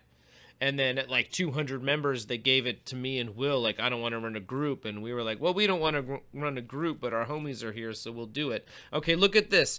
Look at how he just slowly drew that out. Slowly cut that off right at the edge of the flame. So that way that spiral has gone right out to where it got cut off. And it didn't get cut off all brutally or nothing. Anyways, yeah, there it was, Hick Dog. You were right, baby. That was definitely there's the old dog, Hick Dog, the homie, the old dog, the old dog, the old dog, our boy. All right, check this out. He's gonna seal it up to this, and this is going to become the front of the ram's head backed by the spiral. And this is another one of those ones where like the seal is made. This one he didn't go in on the seal as much because it's a weird angle and such, right? But it's blast shield time. Anyways, I'm really, really proud of the Torch Talk community and where it's at right now, actually. There have been moments, you know, like where I've been... It's just they're in between certain things. Like when it hit about 2,000, it got crazy. Because, like, so many people showed up that never were chilling with us in the show, and it was all of a sudden a different thing. And we had to step up and kind of show some abusive people the door. Real talk. And then, you know, from, like, 2,000 to 10,000 was, like, a wild ride, and then things really stabilized around 10,000, you know? And now we're at, like, over 20,000. And it's just... It's quite a thing to manage. I really appreciate the homies who helped me moderate this group. A couple of them are in the chat tonight. But man, in general, I'm fucking thrilled with this community. I know there's like a handful of homies who are like, I'm so tired of the memes and the this and the that. But I really do have to remind the homies that like, You scroll past it. I mean, come on. This You group, sit through commercials. yeah, I mean, well, this group, it was never Glass Harvard to begin with. It was always this little group for the homies who watched our show, and in 2015 especially, like, we were just beginners, just getting crunk and melting glass together, you know, and I don't know. I get too caught up on the group, man. I really do want to say, I fucking love where this group is at, man. I don't think I've ever been as satisfied with this community, and like, I don't think I've ever felt like it was worth all the trouble. Cause it has been, man. You got to ban like 200 fucking bullies out of like 20,000 people in the community, you know? And then those people just shit on you all the time, and some of them have 40 fake accounts, you know, like, as we've started talking about, right? And, you know, but it doesn't, in the end, it turned out that those people really didn't matter. Like it's 2020, man. Look what we're doing right here. So I don't think any of that actually mattered, and I don't want to keep talking about it. It's just, if we got to address it, I got to say, like, man, y'all didn't slow our roll. Should have tried harder before it was obvious what we were doing was so positive for the community. Real talk. The end. All right. Anyways, look at how that one thing has now become one thing with the other thing. But for real, is that now? That's what we've been watching so much of tonight. Is that you know, one thing getting sealed to another, and then getting hot enough to become a thing. And here, a lot of gravity is involved in that. He's let it start to cook back into this disc. So just something to keep in mind as this started to come together. And as it really starts to round out. We might see the homie marver it, we might not, I don't know. But either way, it's so much by virtue of these angles that it's coming back into this disc. See, there we go, he's got the paddle out. I think something's about to get paddled. She's been a bad girl. Oh, really? Oh, yeah, look at this. She's a very bad girl. Look at that.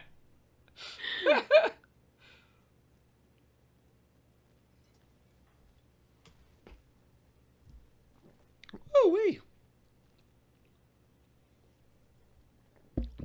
I had to drink to that. Look at that. Me and the homie were talking about it. I was probably like, oh, that shit was hot. I don't know what I said, but you see what I'm talking about here? That was quite the move, right? That was hot. This demo just went triple platinum. Smash that like button, my dogs. Please. Please. So I can go show my homies that y'all really cared. Yeah, we're like half the people that are watching this actually like it. That's pretty good odds.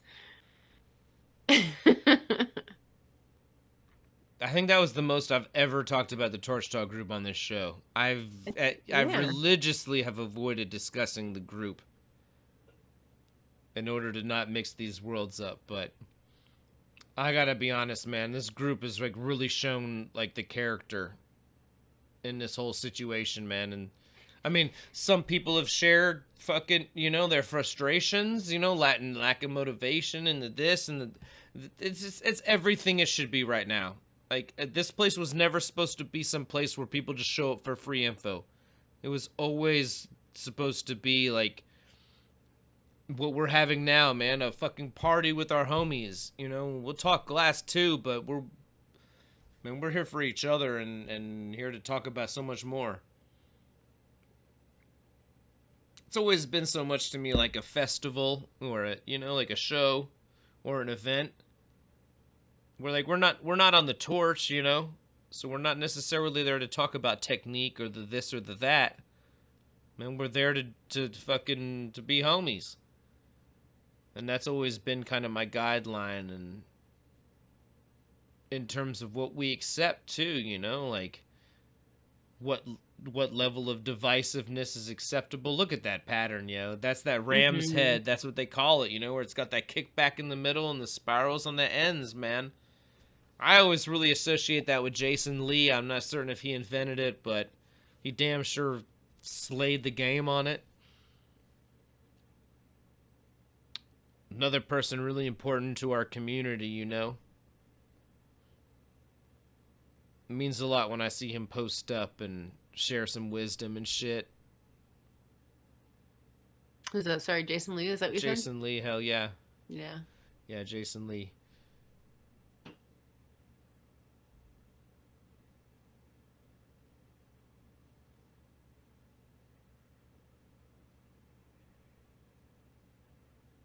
Okay, popped a couple holes there. I'm not sure why. It might just be for air exchange, you know, so they don't like...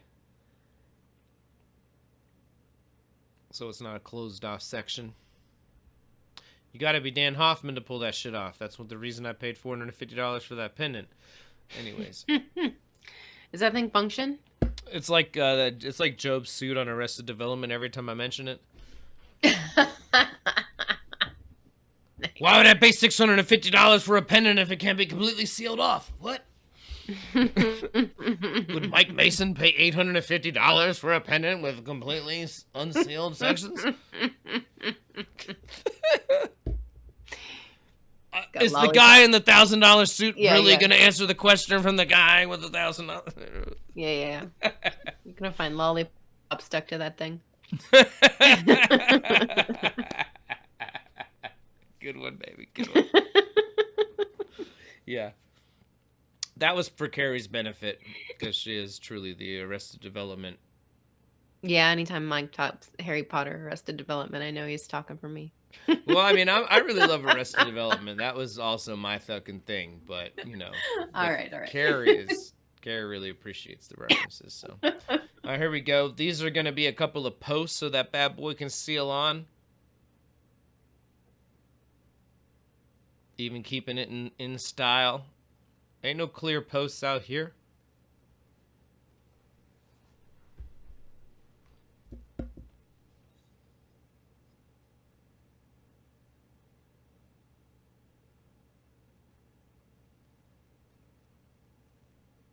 That was a good call, Carrie. That was Hick Dog for show.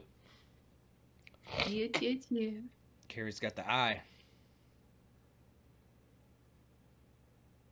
Huge shout outs to Hick Dog, man. James is... I mean, we've had him on the show a couple of times now, at least. But he's always just a pleasure to kick it with, and...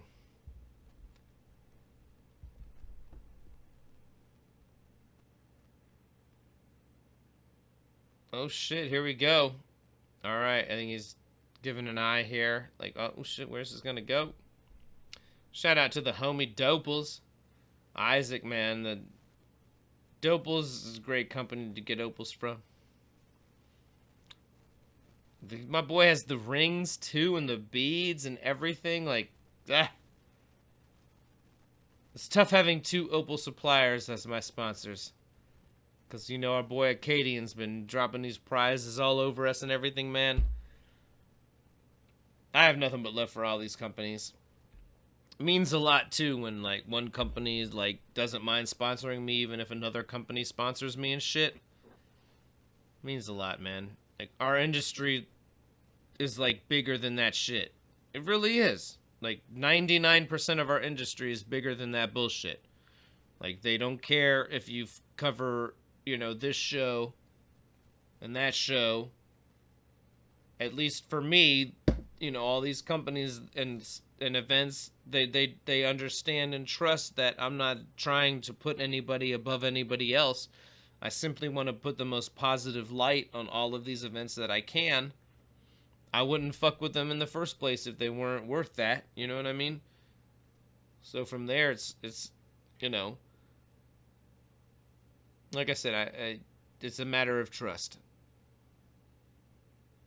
And our industry generally just shows that, though. Like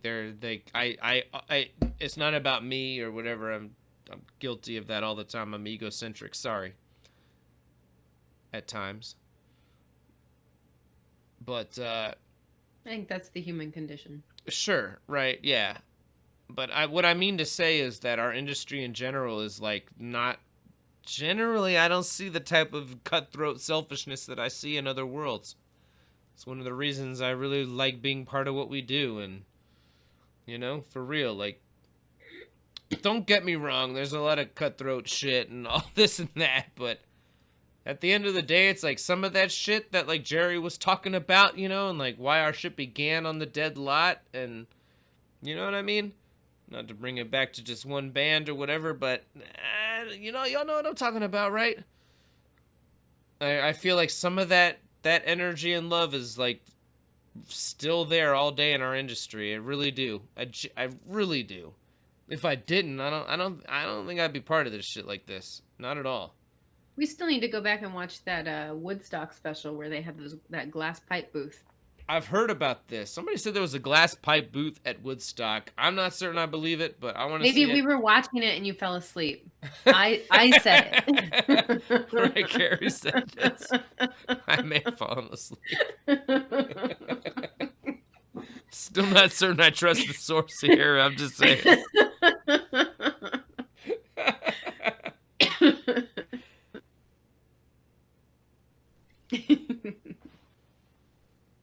It was all a dream within a dream. It was all a dream. I used to read Hot Breath magazine. Oh, yeah? It's just a shout out from my boy, Kevin D. Zankman. Yo, I think that cap's coming off, yo, on the Snorkel carb. Here it go. It's a wiggle, wiggle, wiggle, wiggle, snap. And now that bitch is probably open, or if not, it's so thin you can just easily pull it off. Again, oh, probably just knocked that off. No, oh, ow.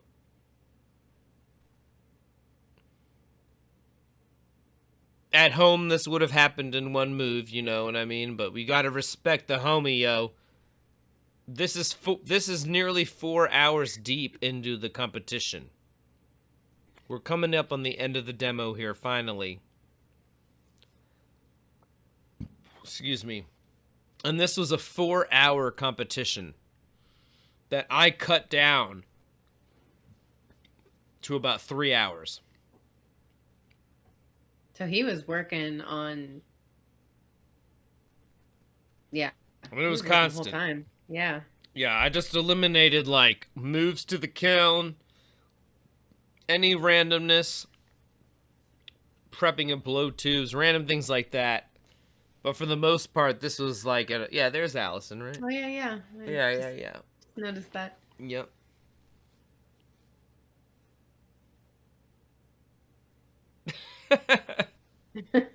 Always looking around.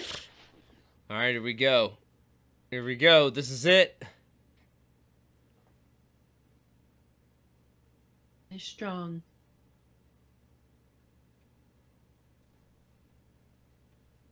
I love how there's a Mountain Glass banner in the background too. It's like all Mountain Glass, man. The Mountain Glass episode. Yeah, this is what y'all paid for. I'm just playing. Yo, has anybody gotten the Mountain Glass poster that's based on the meme I made where like the two people are studying the colors? They turned that meme into a poster. They asked me about this like 2 years ago or something, I feel like. And I was like, of course you can make that into a poster. And then like finally like a few weeks ago or something, people started posting about it, and then Mountain Glass posted about it, and I was like, oh shit, they actually did it. This is awesome. The poster. Yeah. I'm stoked. But yeah, that was based on a meme I made fucking years ago. I feel like it was like November 2018 when I made that meme. Because it was when I was out here visiting you, Carrie. Yeah, that's right. It must have been around November 2018. Yep. All right, here we go. There's a Mouthpiece. She's open for business. Like a third of America too soon. I'm just playing.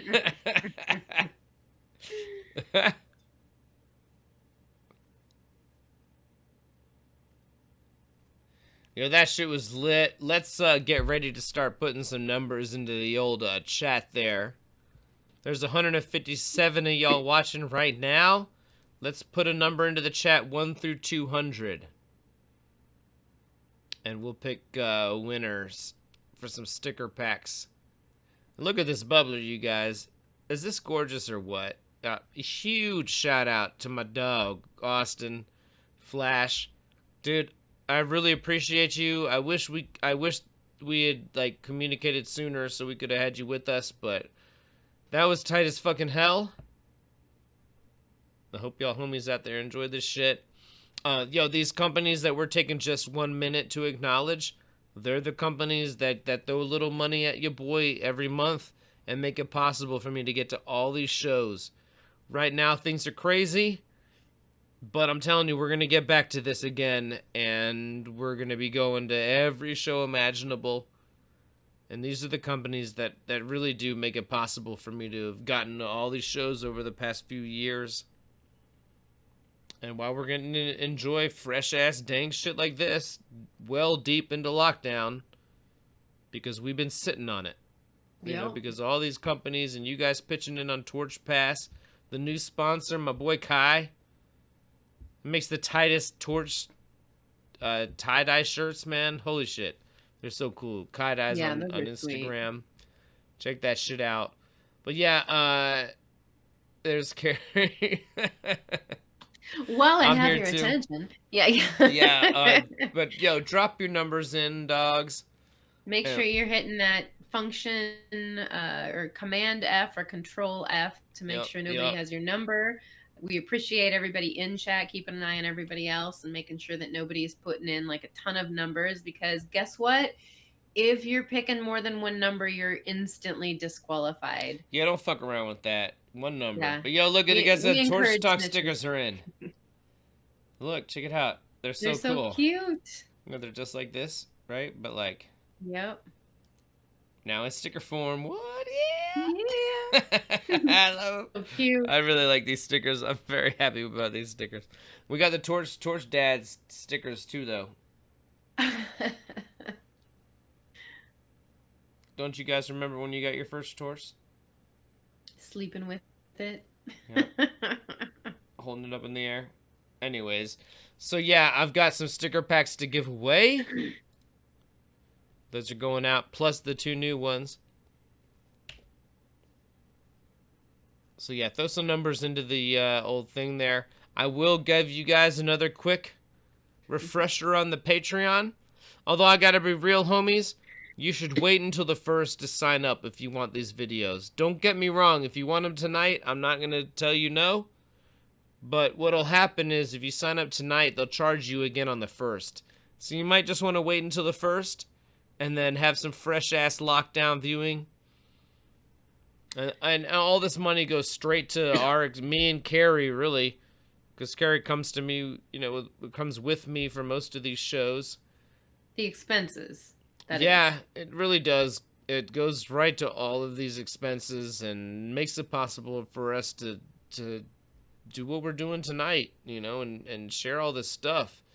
In the beginning, we covered some really cool shows. But again, what's happened over the past couple of years, it's spiraled up to an ESPN level comprehensive coverage of our industry. And that's come down to the sponsors and then you guys on Torch Pass. So, not to harp on it, but it means so much that so many of you guys have thrown a $5 at your boy. It adds up to the ability to keep doing this and doing it right. And like I was mentioning earlier, some of the stuff that has been enabled by this, you guys haven't even seen yet. I can't wait to see that Tim Dreyer footage. The Tim Dreyer stuff, but I mean the Pipe Classic stuff that isn't going to come out until they get their movie out, for example. There's footage that you guys have made possible that hasn't even come out yet. So, I don't know, not to harp on this too hard, but for $5 a month, there's all sorts of awesome stuff. It's kind of like a 6-month early, access pass to the next. So it's cheaper than Netflix and probably more interesting. You won't have to sit there for a half an hour trying to look for what you're trying to watch. Sure. Yeah, no, it's I really do try to make it tight for the homies, but In any event, y'all get there. There's that lathe cup making one, man. They've had that since October. There's the Filicello hammer with the yo boy. 2-piece cobblestone. What? The Pop-Tart What? prep? I know. What? There's one cool thing after another. Oh shit, the fiber fume. Oh yeah, that's right. That's an exclusive bonus. So much Yeah, fire. anyways. All right, our numbers flowing in. They're still coming in. There's still a couple people. Oh shit, there's my boy. All right. My man in the chat, Robert. Okay, he heard me. All right. Good deal. Excellent. Because, I'm sorry, dude. Like, that's why we waited until now to do the numbers.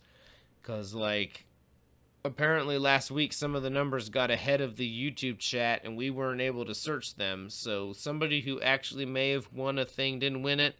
I got you, baby. I got you on a nice pack, man. I'm going to send you some dope millie and stickers and all that shit. So don't worry about that.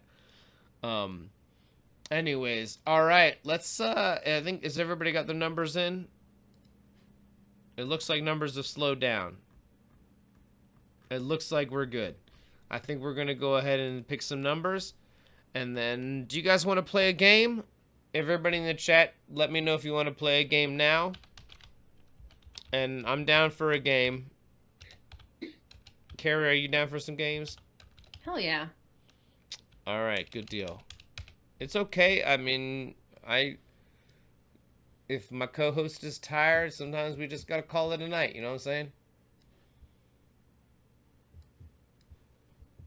I don't think I'm down for like 3 or 4 games, but you know, like. No.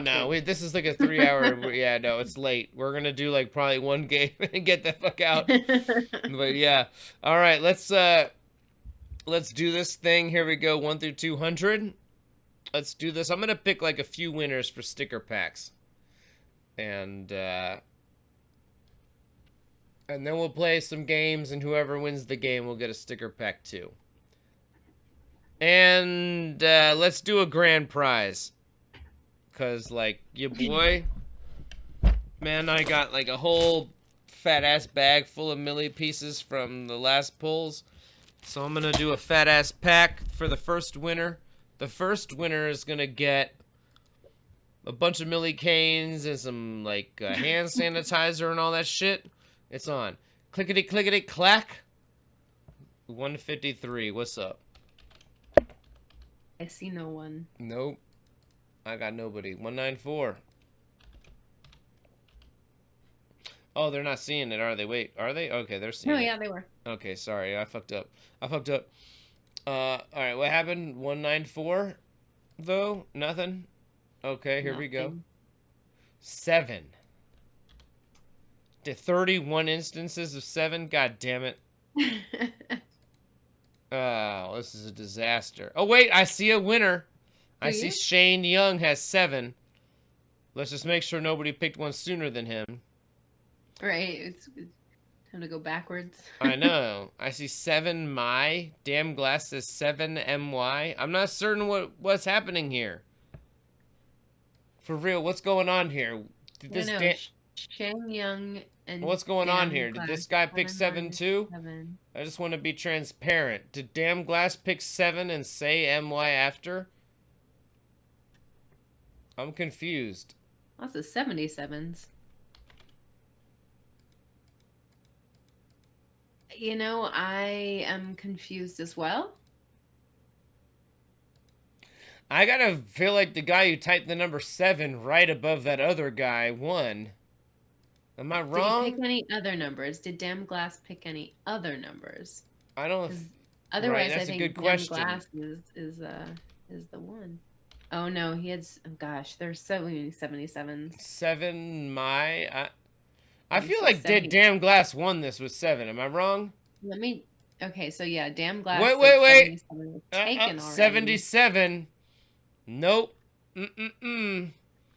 He already picked 77. But I think somebody else might have had it too. Let's see. Who else had it?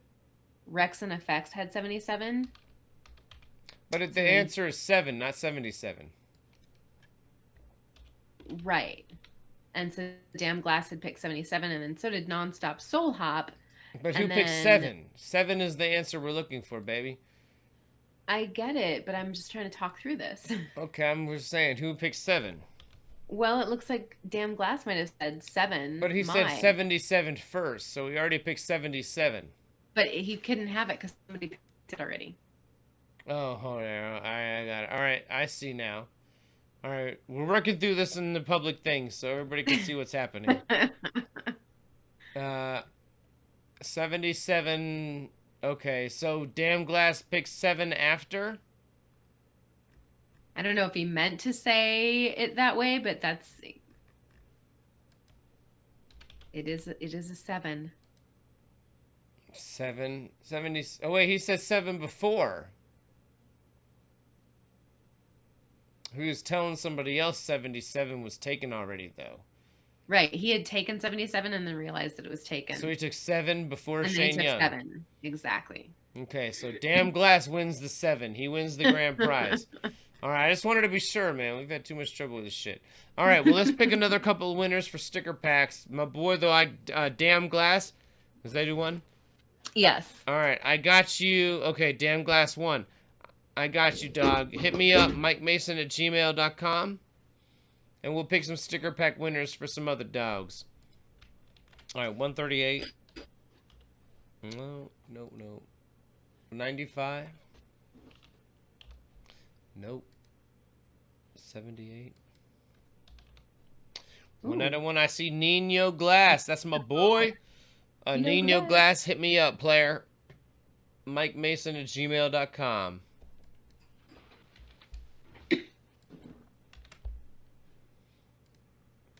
Sorry that took so long on that last one, man. I'm PTSD'd from contests that went wrong. All right, Chris Cazales has won with 58. So we got some winners there. So hit me up, you guys. mikemason@gmail.com. And then what game does everybody want to play? Because we're going to play some games. Let's do it. That's what Torch Stock is about. Let's see what happens. I'm just going to launch Jackbox Party 5 and see what happens. See if there's a game we like in here. Where'd it go? Where'd the game at?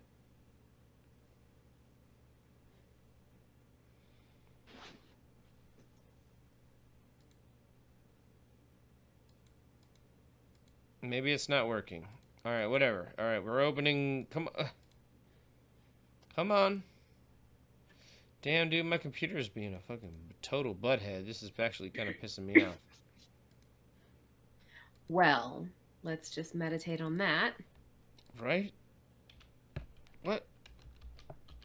All right, here we go. Come on, let's do this. Thank you, everybody, for joining us. Thanks to everybody that's going to stick around and play games with us. Thanks to everybody that stuck around and watched the demo and chatted with us. Another great evening. Another fun demo. Thanks to Austin for letting Mike stick a camera in his face. Hell yeah.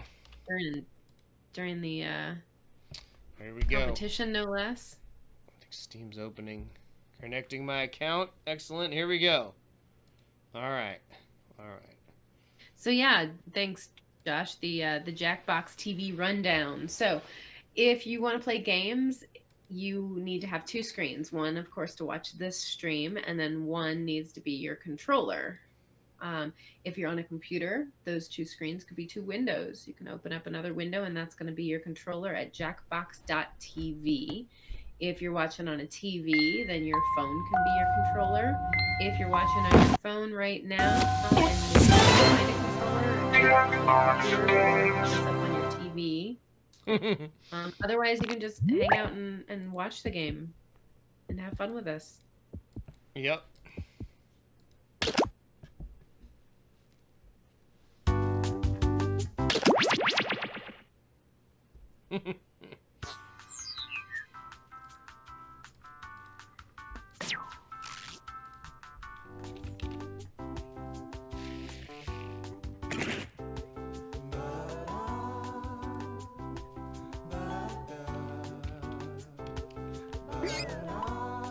Boom. I'll be right back.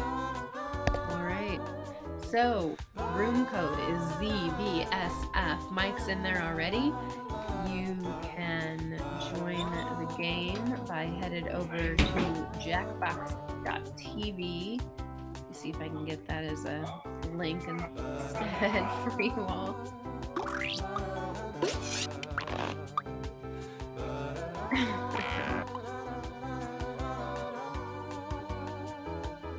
Hoping you all can't hear Mike in the background on my microphone.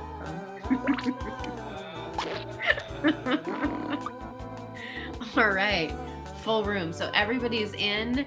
Mike's going to hit that everybody's in. However, if you're not in yet and you would like to be a member of the audience, you can join in with me by putting that room code in there.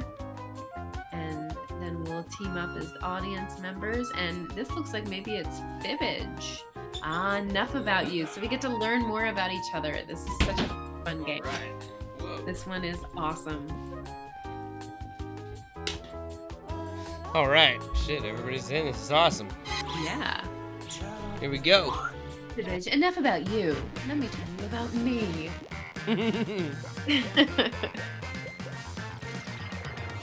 Hey there, I'm Cookie Masterson, and you know something? I can never hear enough about you. I'm always here for you, friends. Hey, 8 players. That's 7 future losers. Oh, and anyone else who wants to get in can be in the audience. Audience members get to guess the truth and pick decoy lies to fool the players. Let's do this.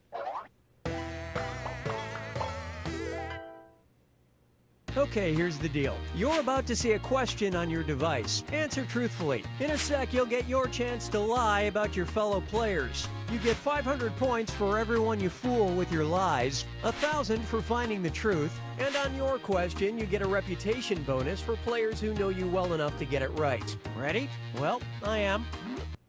Answer your question now.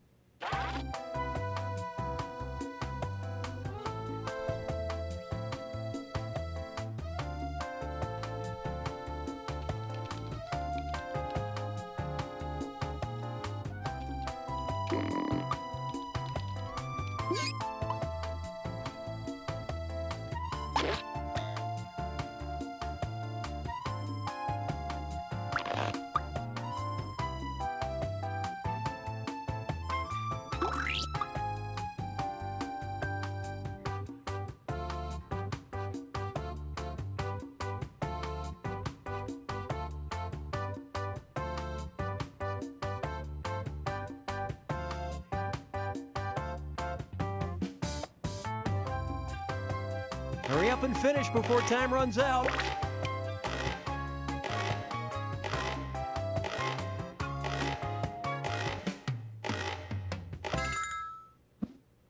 All right, question 1. The substance this player would least like to swim in would be blank. All right, type in your lies.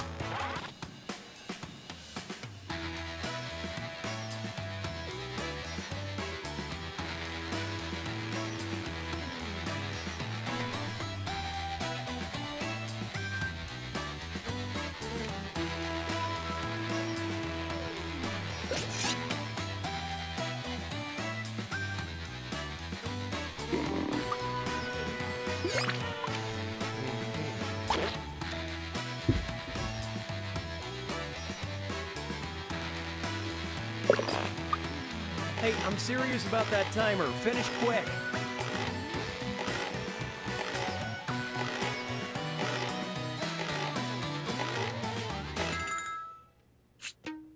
All right, find the truth.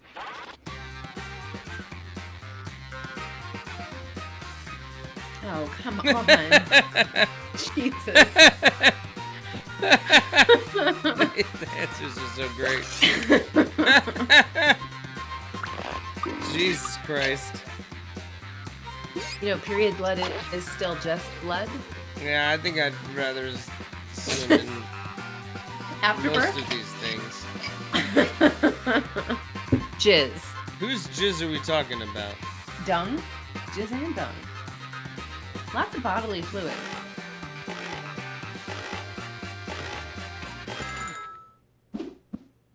Let's see what everybody selected. Gross. I think we just learned a bit more about the homie who picked that answer than we did. See, I tried to keep it clean. Oh, God. How did I get 125? This is bullshit.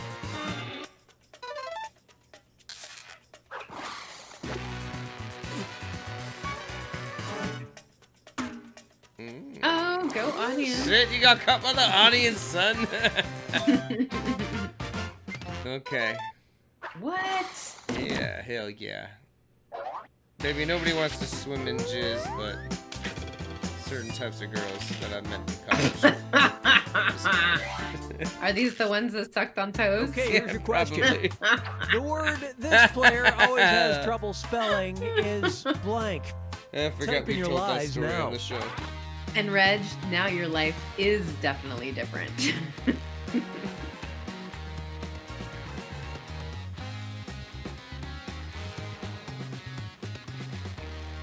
well, we'll know shortly because it will be misspelled, right?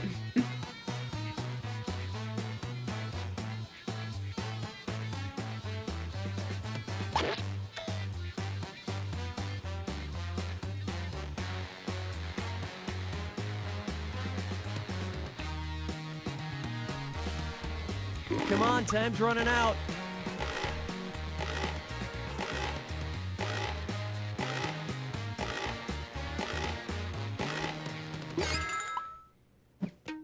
Okay, which one's the truth? What the fuck is canal? I don't know. Just everything looks like it's spelled correctly, but I'm not sure what that word is, so I can't tell.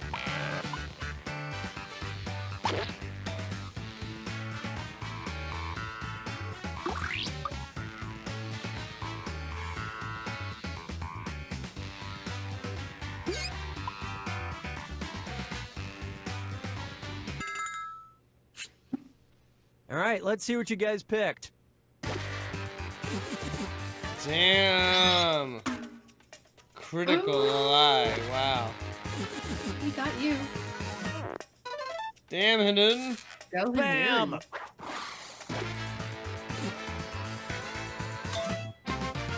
Yeah, exactly. What the fuck is canal? What is it? That's what I'm saying. We'll be able to tell because it's going to be the one that's misspelled. God damn it. You did win that one, Carrie. Fuck. And the question is, the trashiest website this player frequents is blank. Okay, enter your lies. Source talk?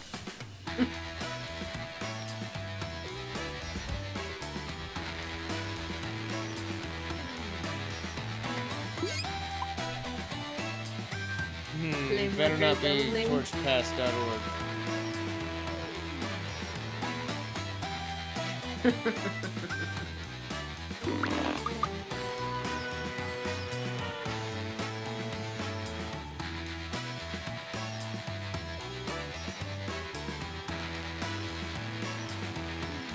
Hurry, time's almost up.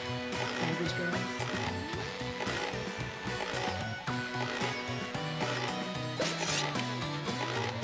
Dumpsterdiving.org. Okay, find the truth. I wonder who put torchpath.org.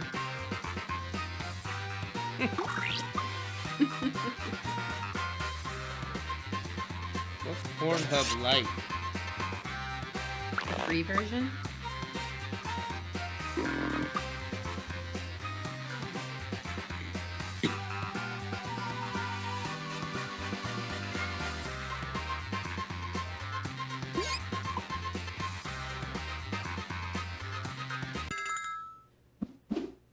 Okay, let's take a look.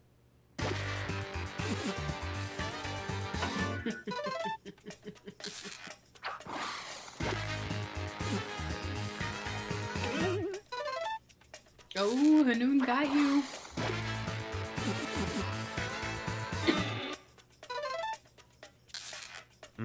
Great lie.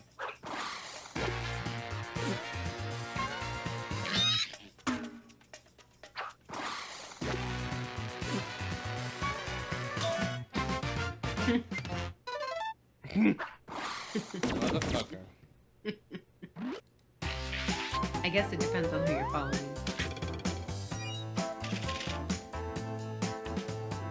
And yes, I've seen some accounts that are Here's a question for you. a wee bit trashy. The first big concert this player ever went to was blank.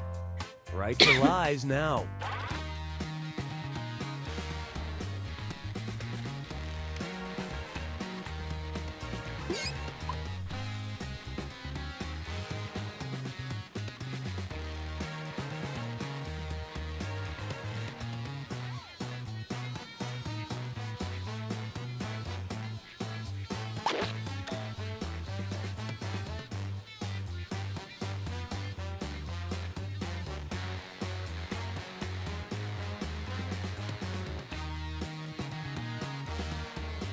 Finish quick before you ruin it for everyone.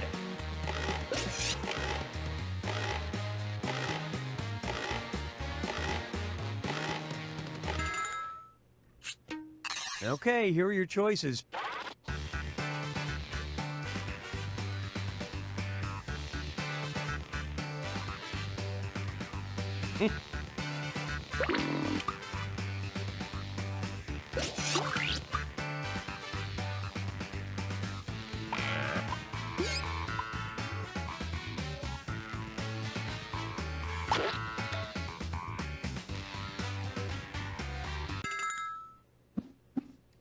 And what did people pick?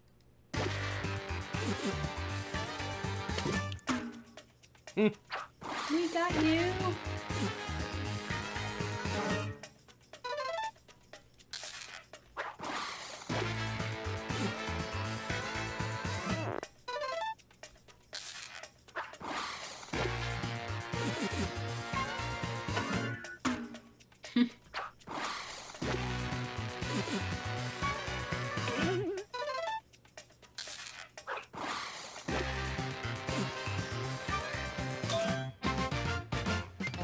Ah, nice. I see. Backstreet Boys was awfully close to my first concert. Just, like... All right, here it is.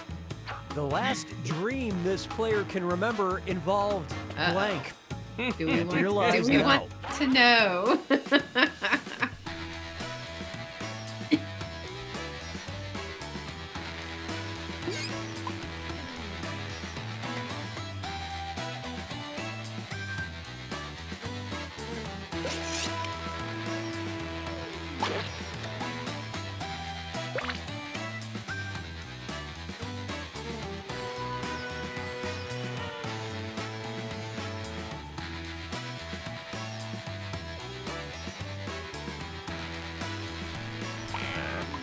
Hey, I'm serious about that timer. Finish quick.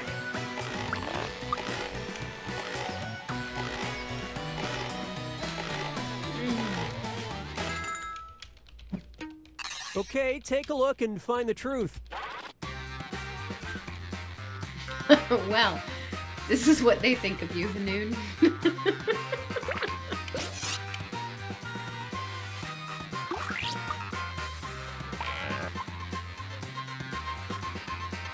Oh my god. And quite honestly, these answers are all over the place. This is Well, pretty gross. I'm trying to figure out which one is news.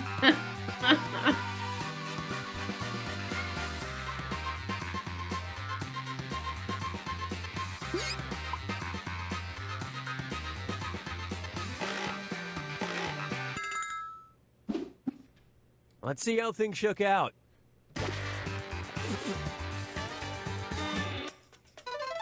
Oh, that's the one I picked too.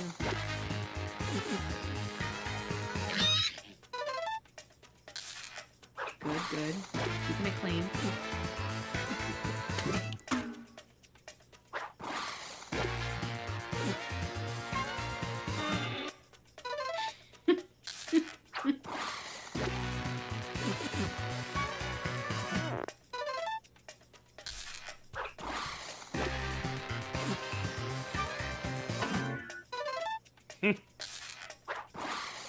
Would you believe Phew. I was getting worried there on noon.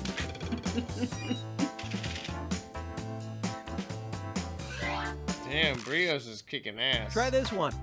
One thing that blows this player's mind just to think about is blank.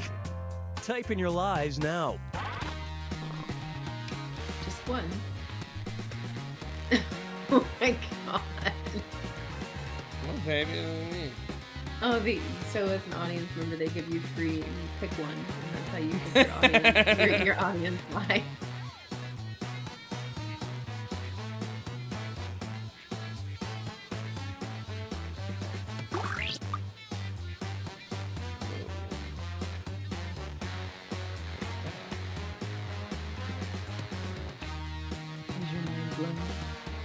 Hurry up and finish before time runs out.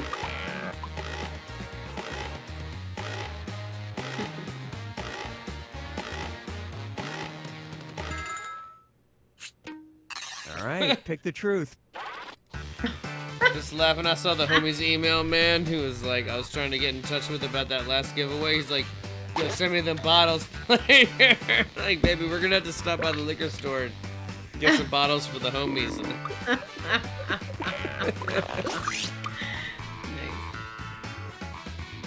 Nice. Red Max really works. Right, yeah. Okay, what did everyone pick?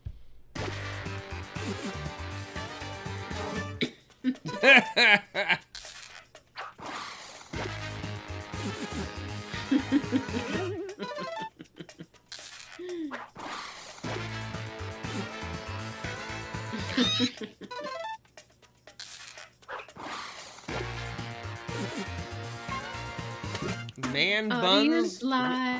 Where does this come Audience from? lie. Audience lie. Oh yeah. That's I right. picked that one too. Laser torches, man. Those things are hot. Robert Arnold's got the dank ones. Damn, the Brios motherfucker is too good at lying. And I blow drops too. Time Carrie, for the take final notes. round. Everyone's going to write one truth and one lie about themselves. Yes, that one's Anything totally at all. surprise to me. Dig deep because you get points for any player you fool with your lie and for spotting other players' truths. Get to it. There we go. That's what I'm doing wrong.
Tick tock. Remember, you need one truth and one lie before time runs out.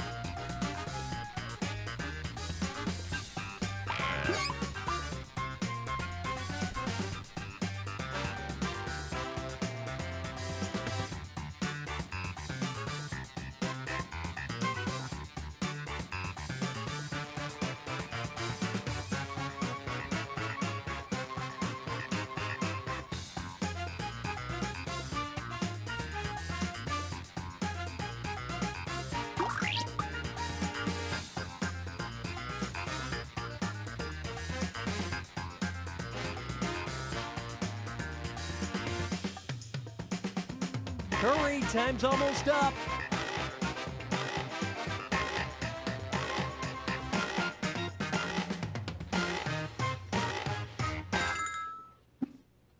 Okay, which statement about this player is true? What could Well. it be?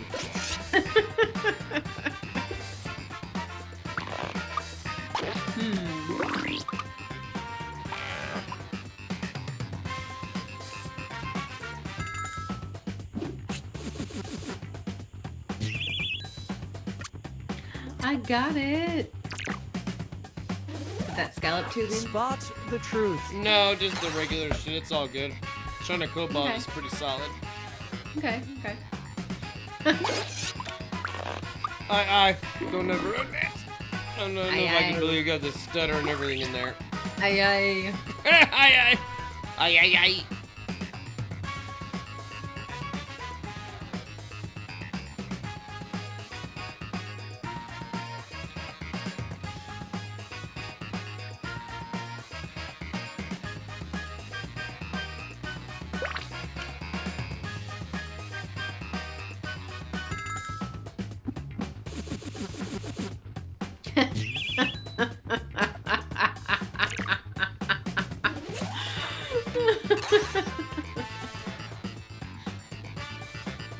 Got everybody on that one.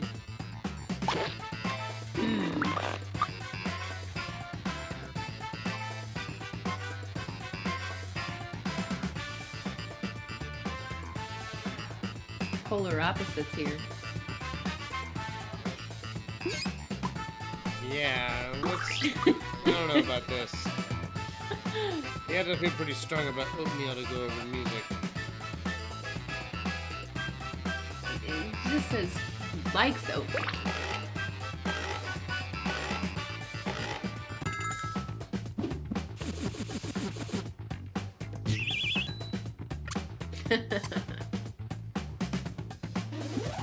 Take a guess. Ew. One of those statements is true about me. Right? Mark loves his packing peanuts. Yeah. Okay. Good.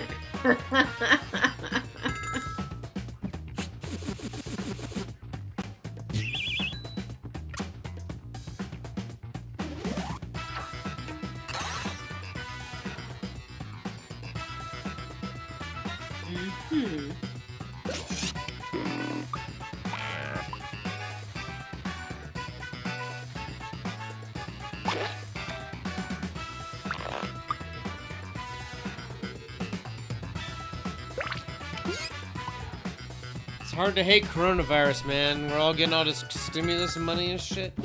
Right? All this time on my hands. Whatever, Brios. Which Come on is to it? you.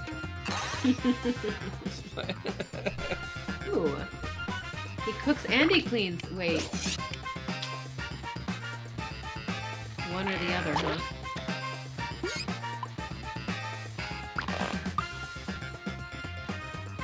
I meant to pick I cook, but I actually picked I clean. Let's just hope. Yes. And pray.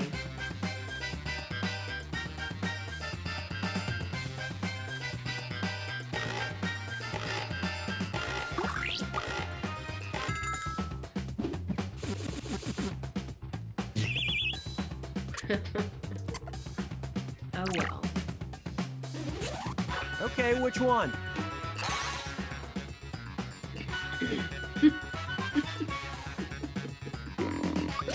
Yeah, sorry, dog. I didn't mean it.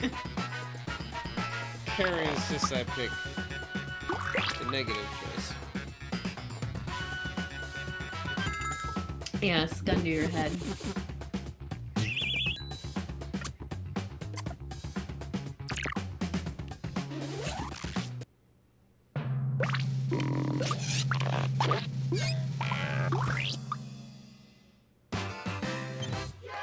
Alright, Brios, hit me up. MikeMason@gmail.com.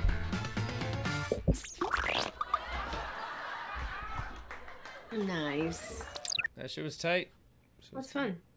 That's a great game. I like that game a lot. Alright. Alright, my dogs. Go away, game. Bam. It's gone. Well, homies, I really appreciate everybody who tuned in. I mentioned it a few times tonight, but man, I'm just so grateful to be able to film dank shit like what we were enjoying tonight. and get to share it with you guys and have a fun ass party, man, when we all get to get a little bit loose and, you know, that sort of thing. So, man, I just wanted to express my gratitude to everybody who tuned in tonight. I really appreciate y'all out there. I hope y'all are healthy, and, you know, I know the shit's what we're in right now is weird. I hope it's not getting y'all down too much, and if it is, man, just think of the good times, man. I'll be there with y'all when everything gets back to normal. You know, I've been frustrated at times too, so it ain't no thing. But just remember, man, we'll all be back to this dank shit together. Out there melting together at Melt, and out there Champs and Glass Vegas and FAM and all these things we get to do together. Take this time to do something for yourself. I've been trying to catch up on projects that I haven't had time for, and makes me feel really good. My glass fence makes me happy. Right, let's pull up that glass fence. I got unfinished projects that I've got around here. I meant to pull the glass fence. We're pulling it up. There we go. There we go. Come on, Facebook, be fast enough of me. The backyard. Yeah, here is the fence that Carrie made, glassy as hell. Been hanging out for about 3 years waiting for me to finish that, and now this whole coronavirus thing has afforded me extra time to actually be able to finish it. Feels so good. Oh, you got a new comment, Carries. Somebody would like some information about the products you used and such. Yeah, but seriously, thank you guys for all the kind words, man. This is gorgeous. I love this thing. For you guys, I wish, like I said, we need like a time lapse on it, because like as the light changes and everything, it looks different. I really appreciate you guys. Shit's tight. Yeah. I'm going to just say goodnight for now. I really appreciate you guys for real. And I really enjoy getting to do this, and it's been just one of the most positive things in my life. So, hell yeah, I'm going to hand y'all off to Carrie. Till next time, much love. I'll sit up straight, I guess. Thank you, everybody, for joining us. It's always great to have you here and in the chat and partying with us, because you guys do that, you know, because you guys join in and do this. This is what lets us do this.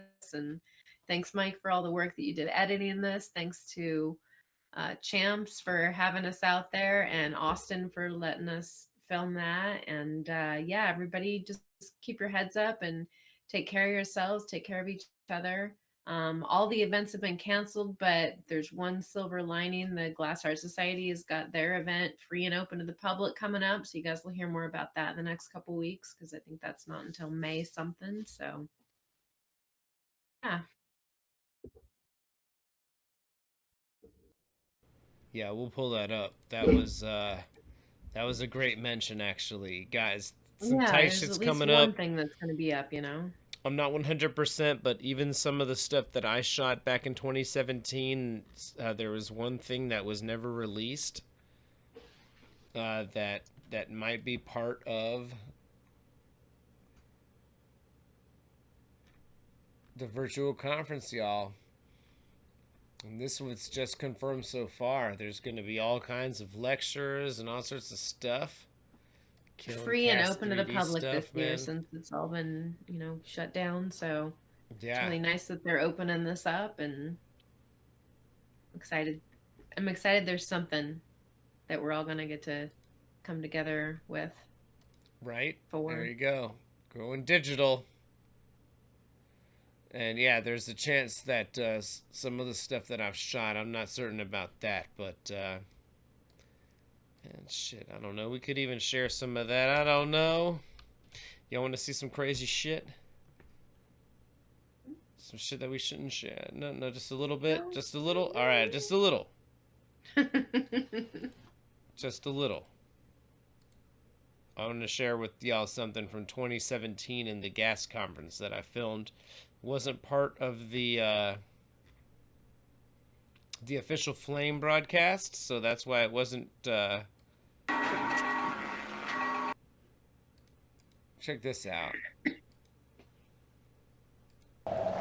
They're using the conductive properties of glass when it gets hot to make sound.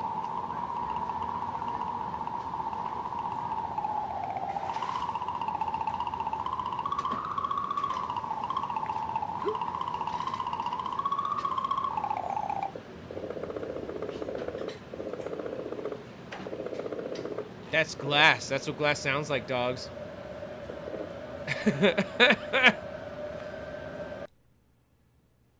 Just skip around a little bit. Yeah, that's pretty cool.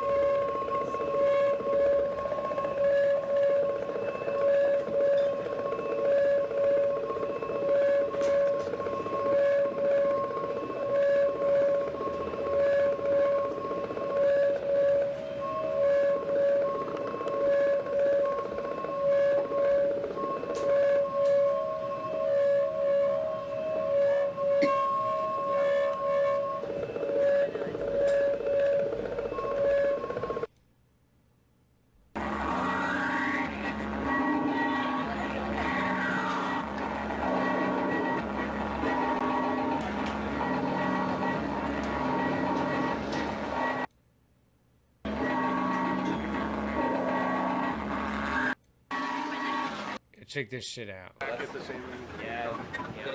truth thing, there was no like good place for us to film, so I was like, you know what, I'm just gonna go see what those are doing. Good news. Good news. This is awesome. Yeah, it's good to see you, man.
All right. Well, anyways. That's awesome. It's still it's not quite as being there, but it's it's great to be able to have that. Yep. So anyways, that might be part of the virtual conference. We're not sure. In any event, whatever they do is going to be fucking awesome. But I was like, this thing's nobody's seen this. So anyways, shout out to the homies who tuned in with us tonight. I love y'all. I appreciate y'all. Carrie, I love and appreciate you. Thank you for being here to co-host with us. You're the best. Thank you. All right. Good night, dogs.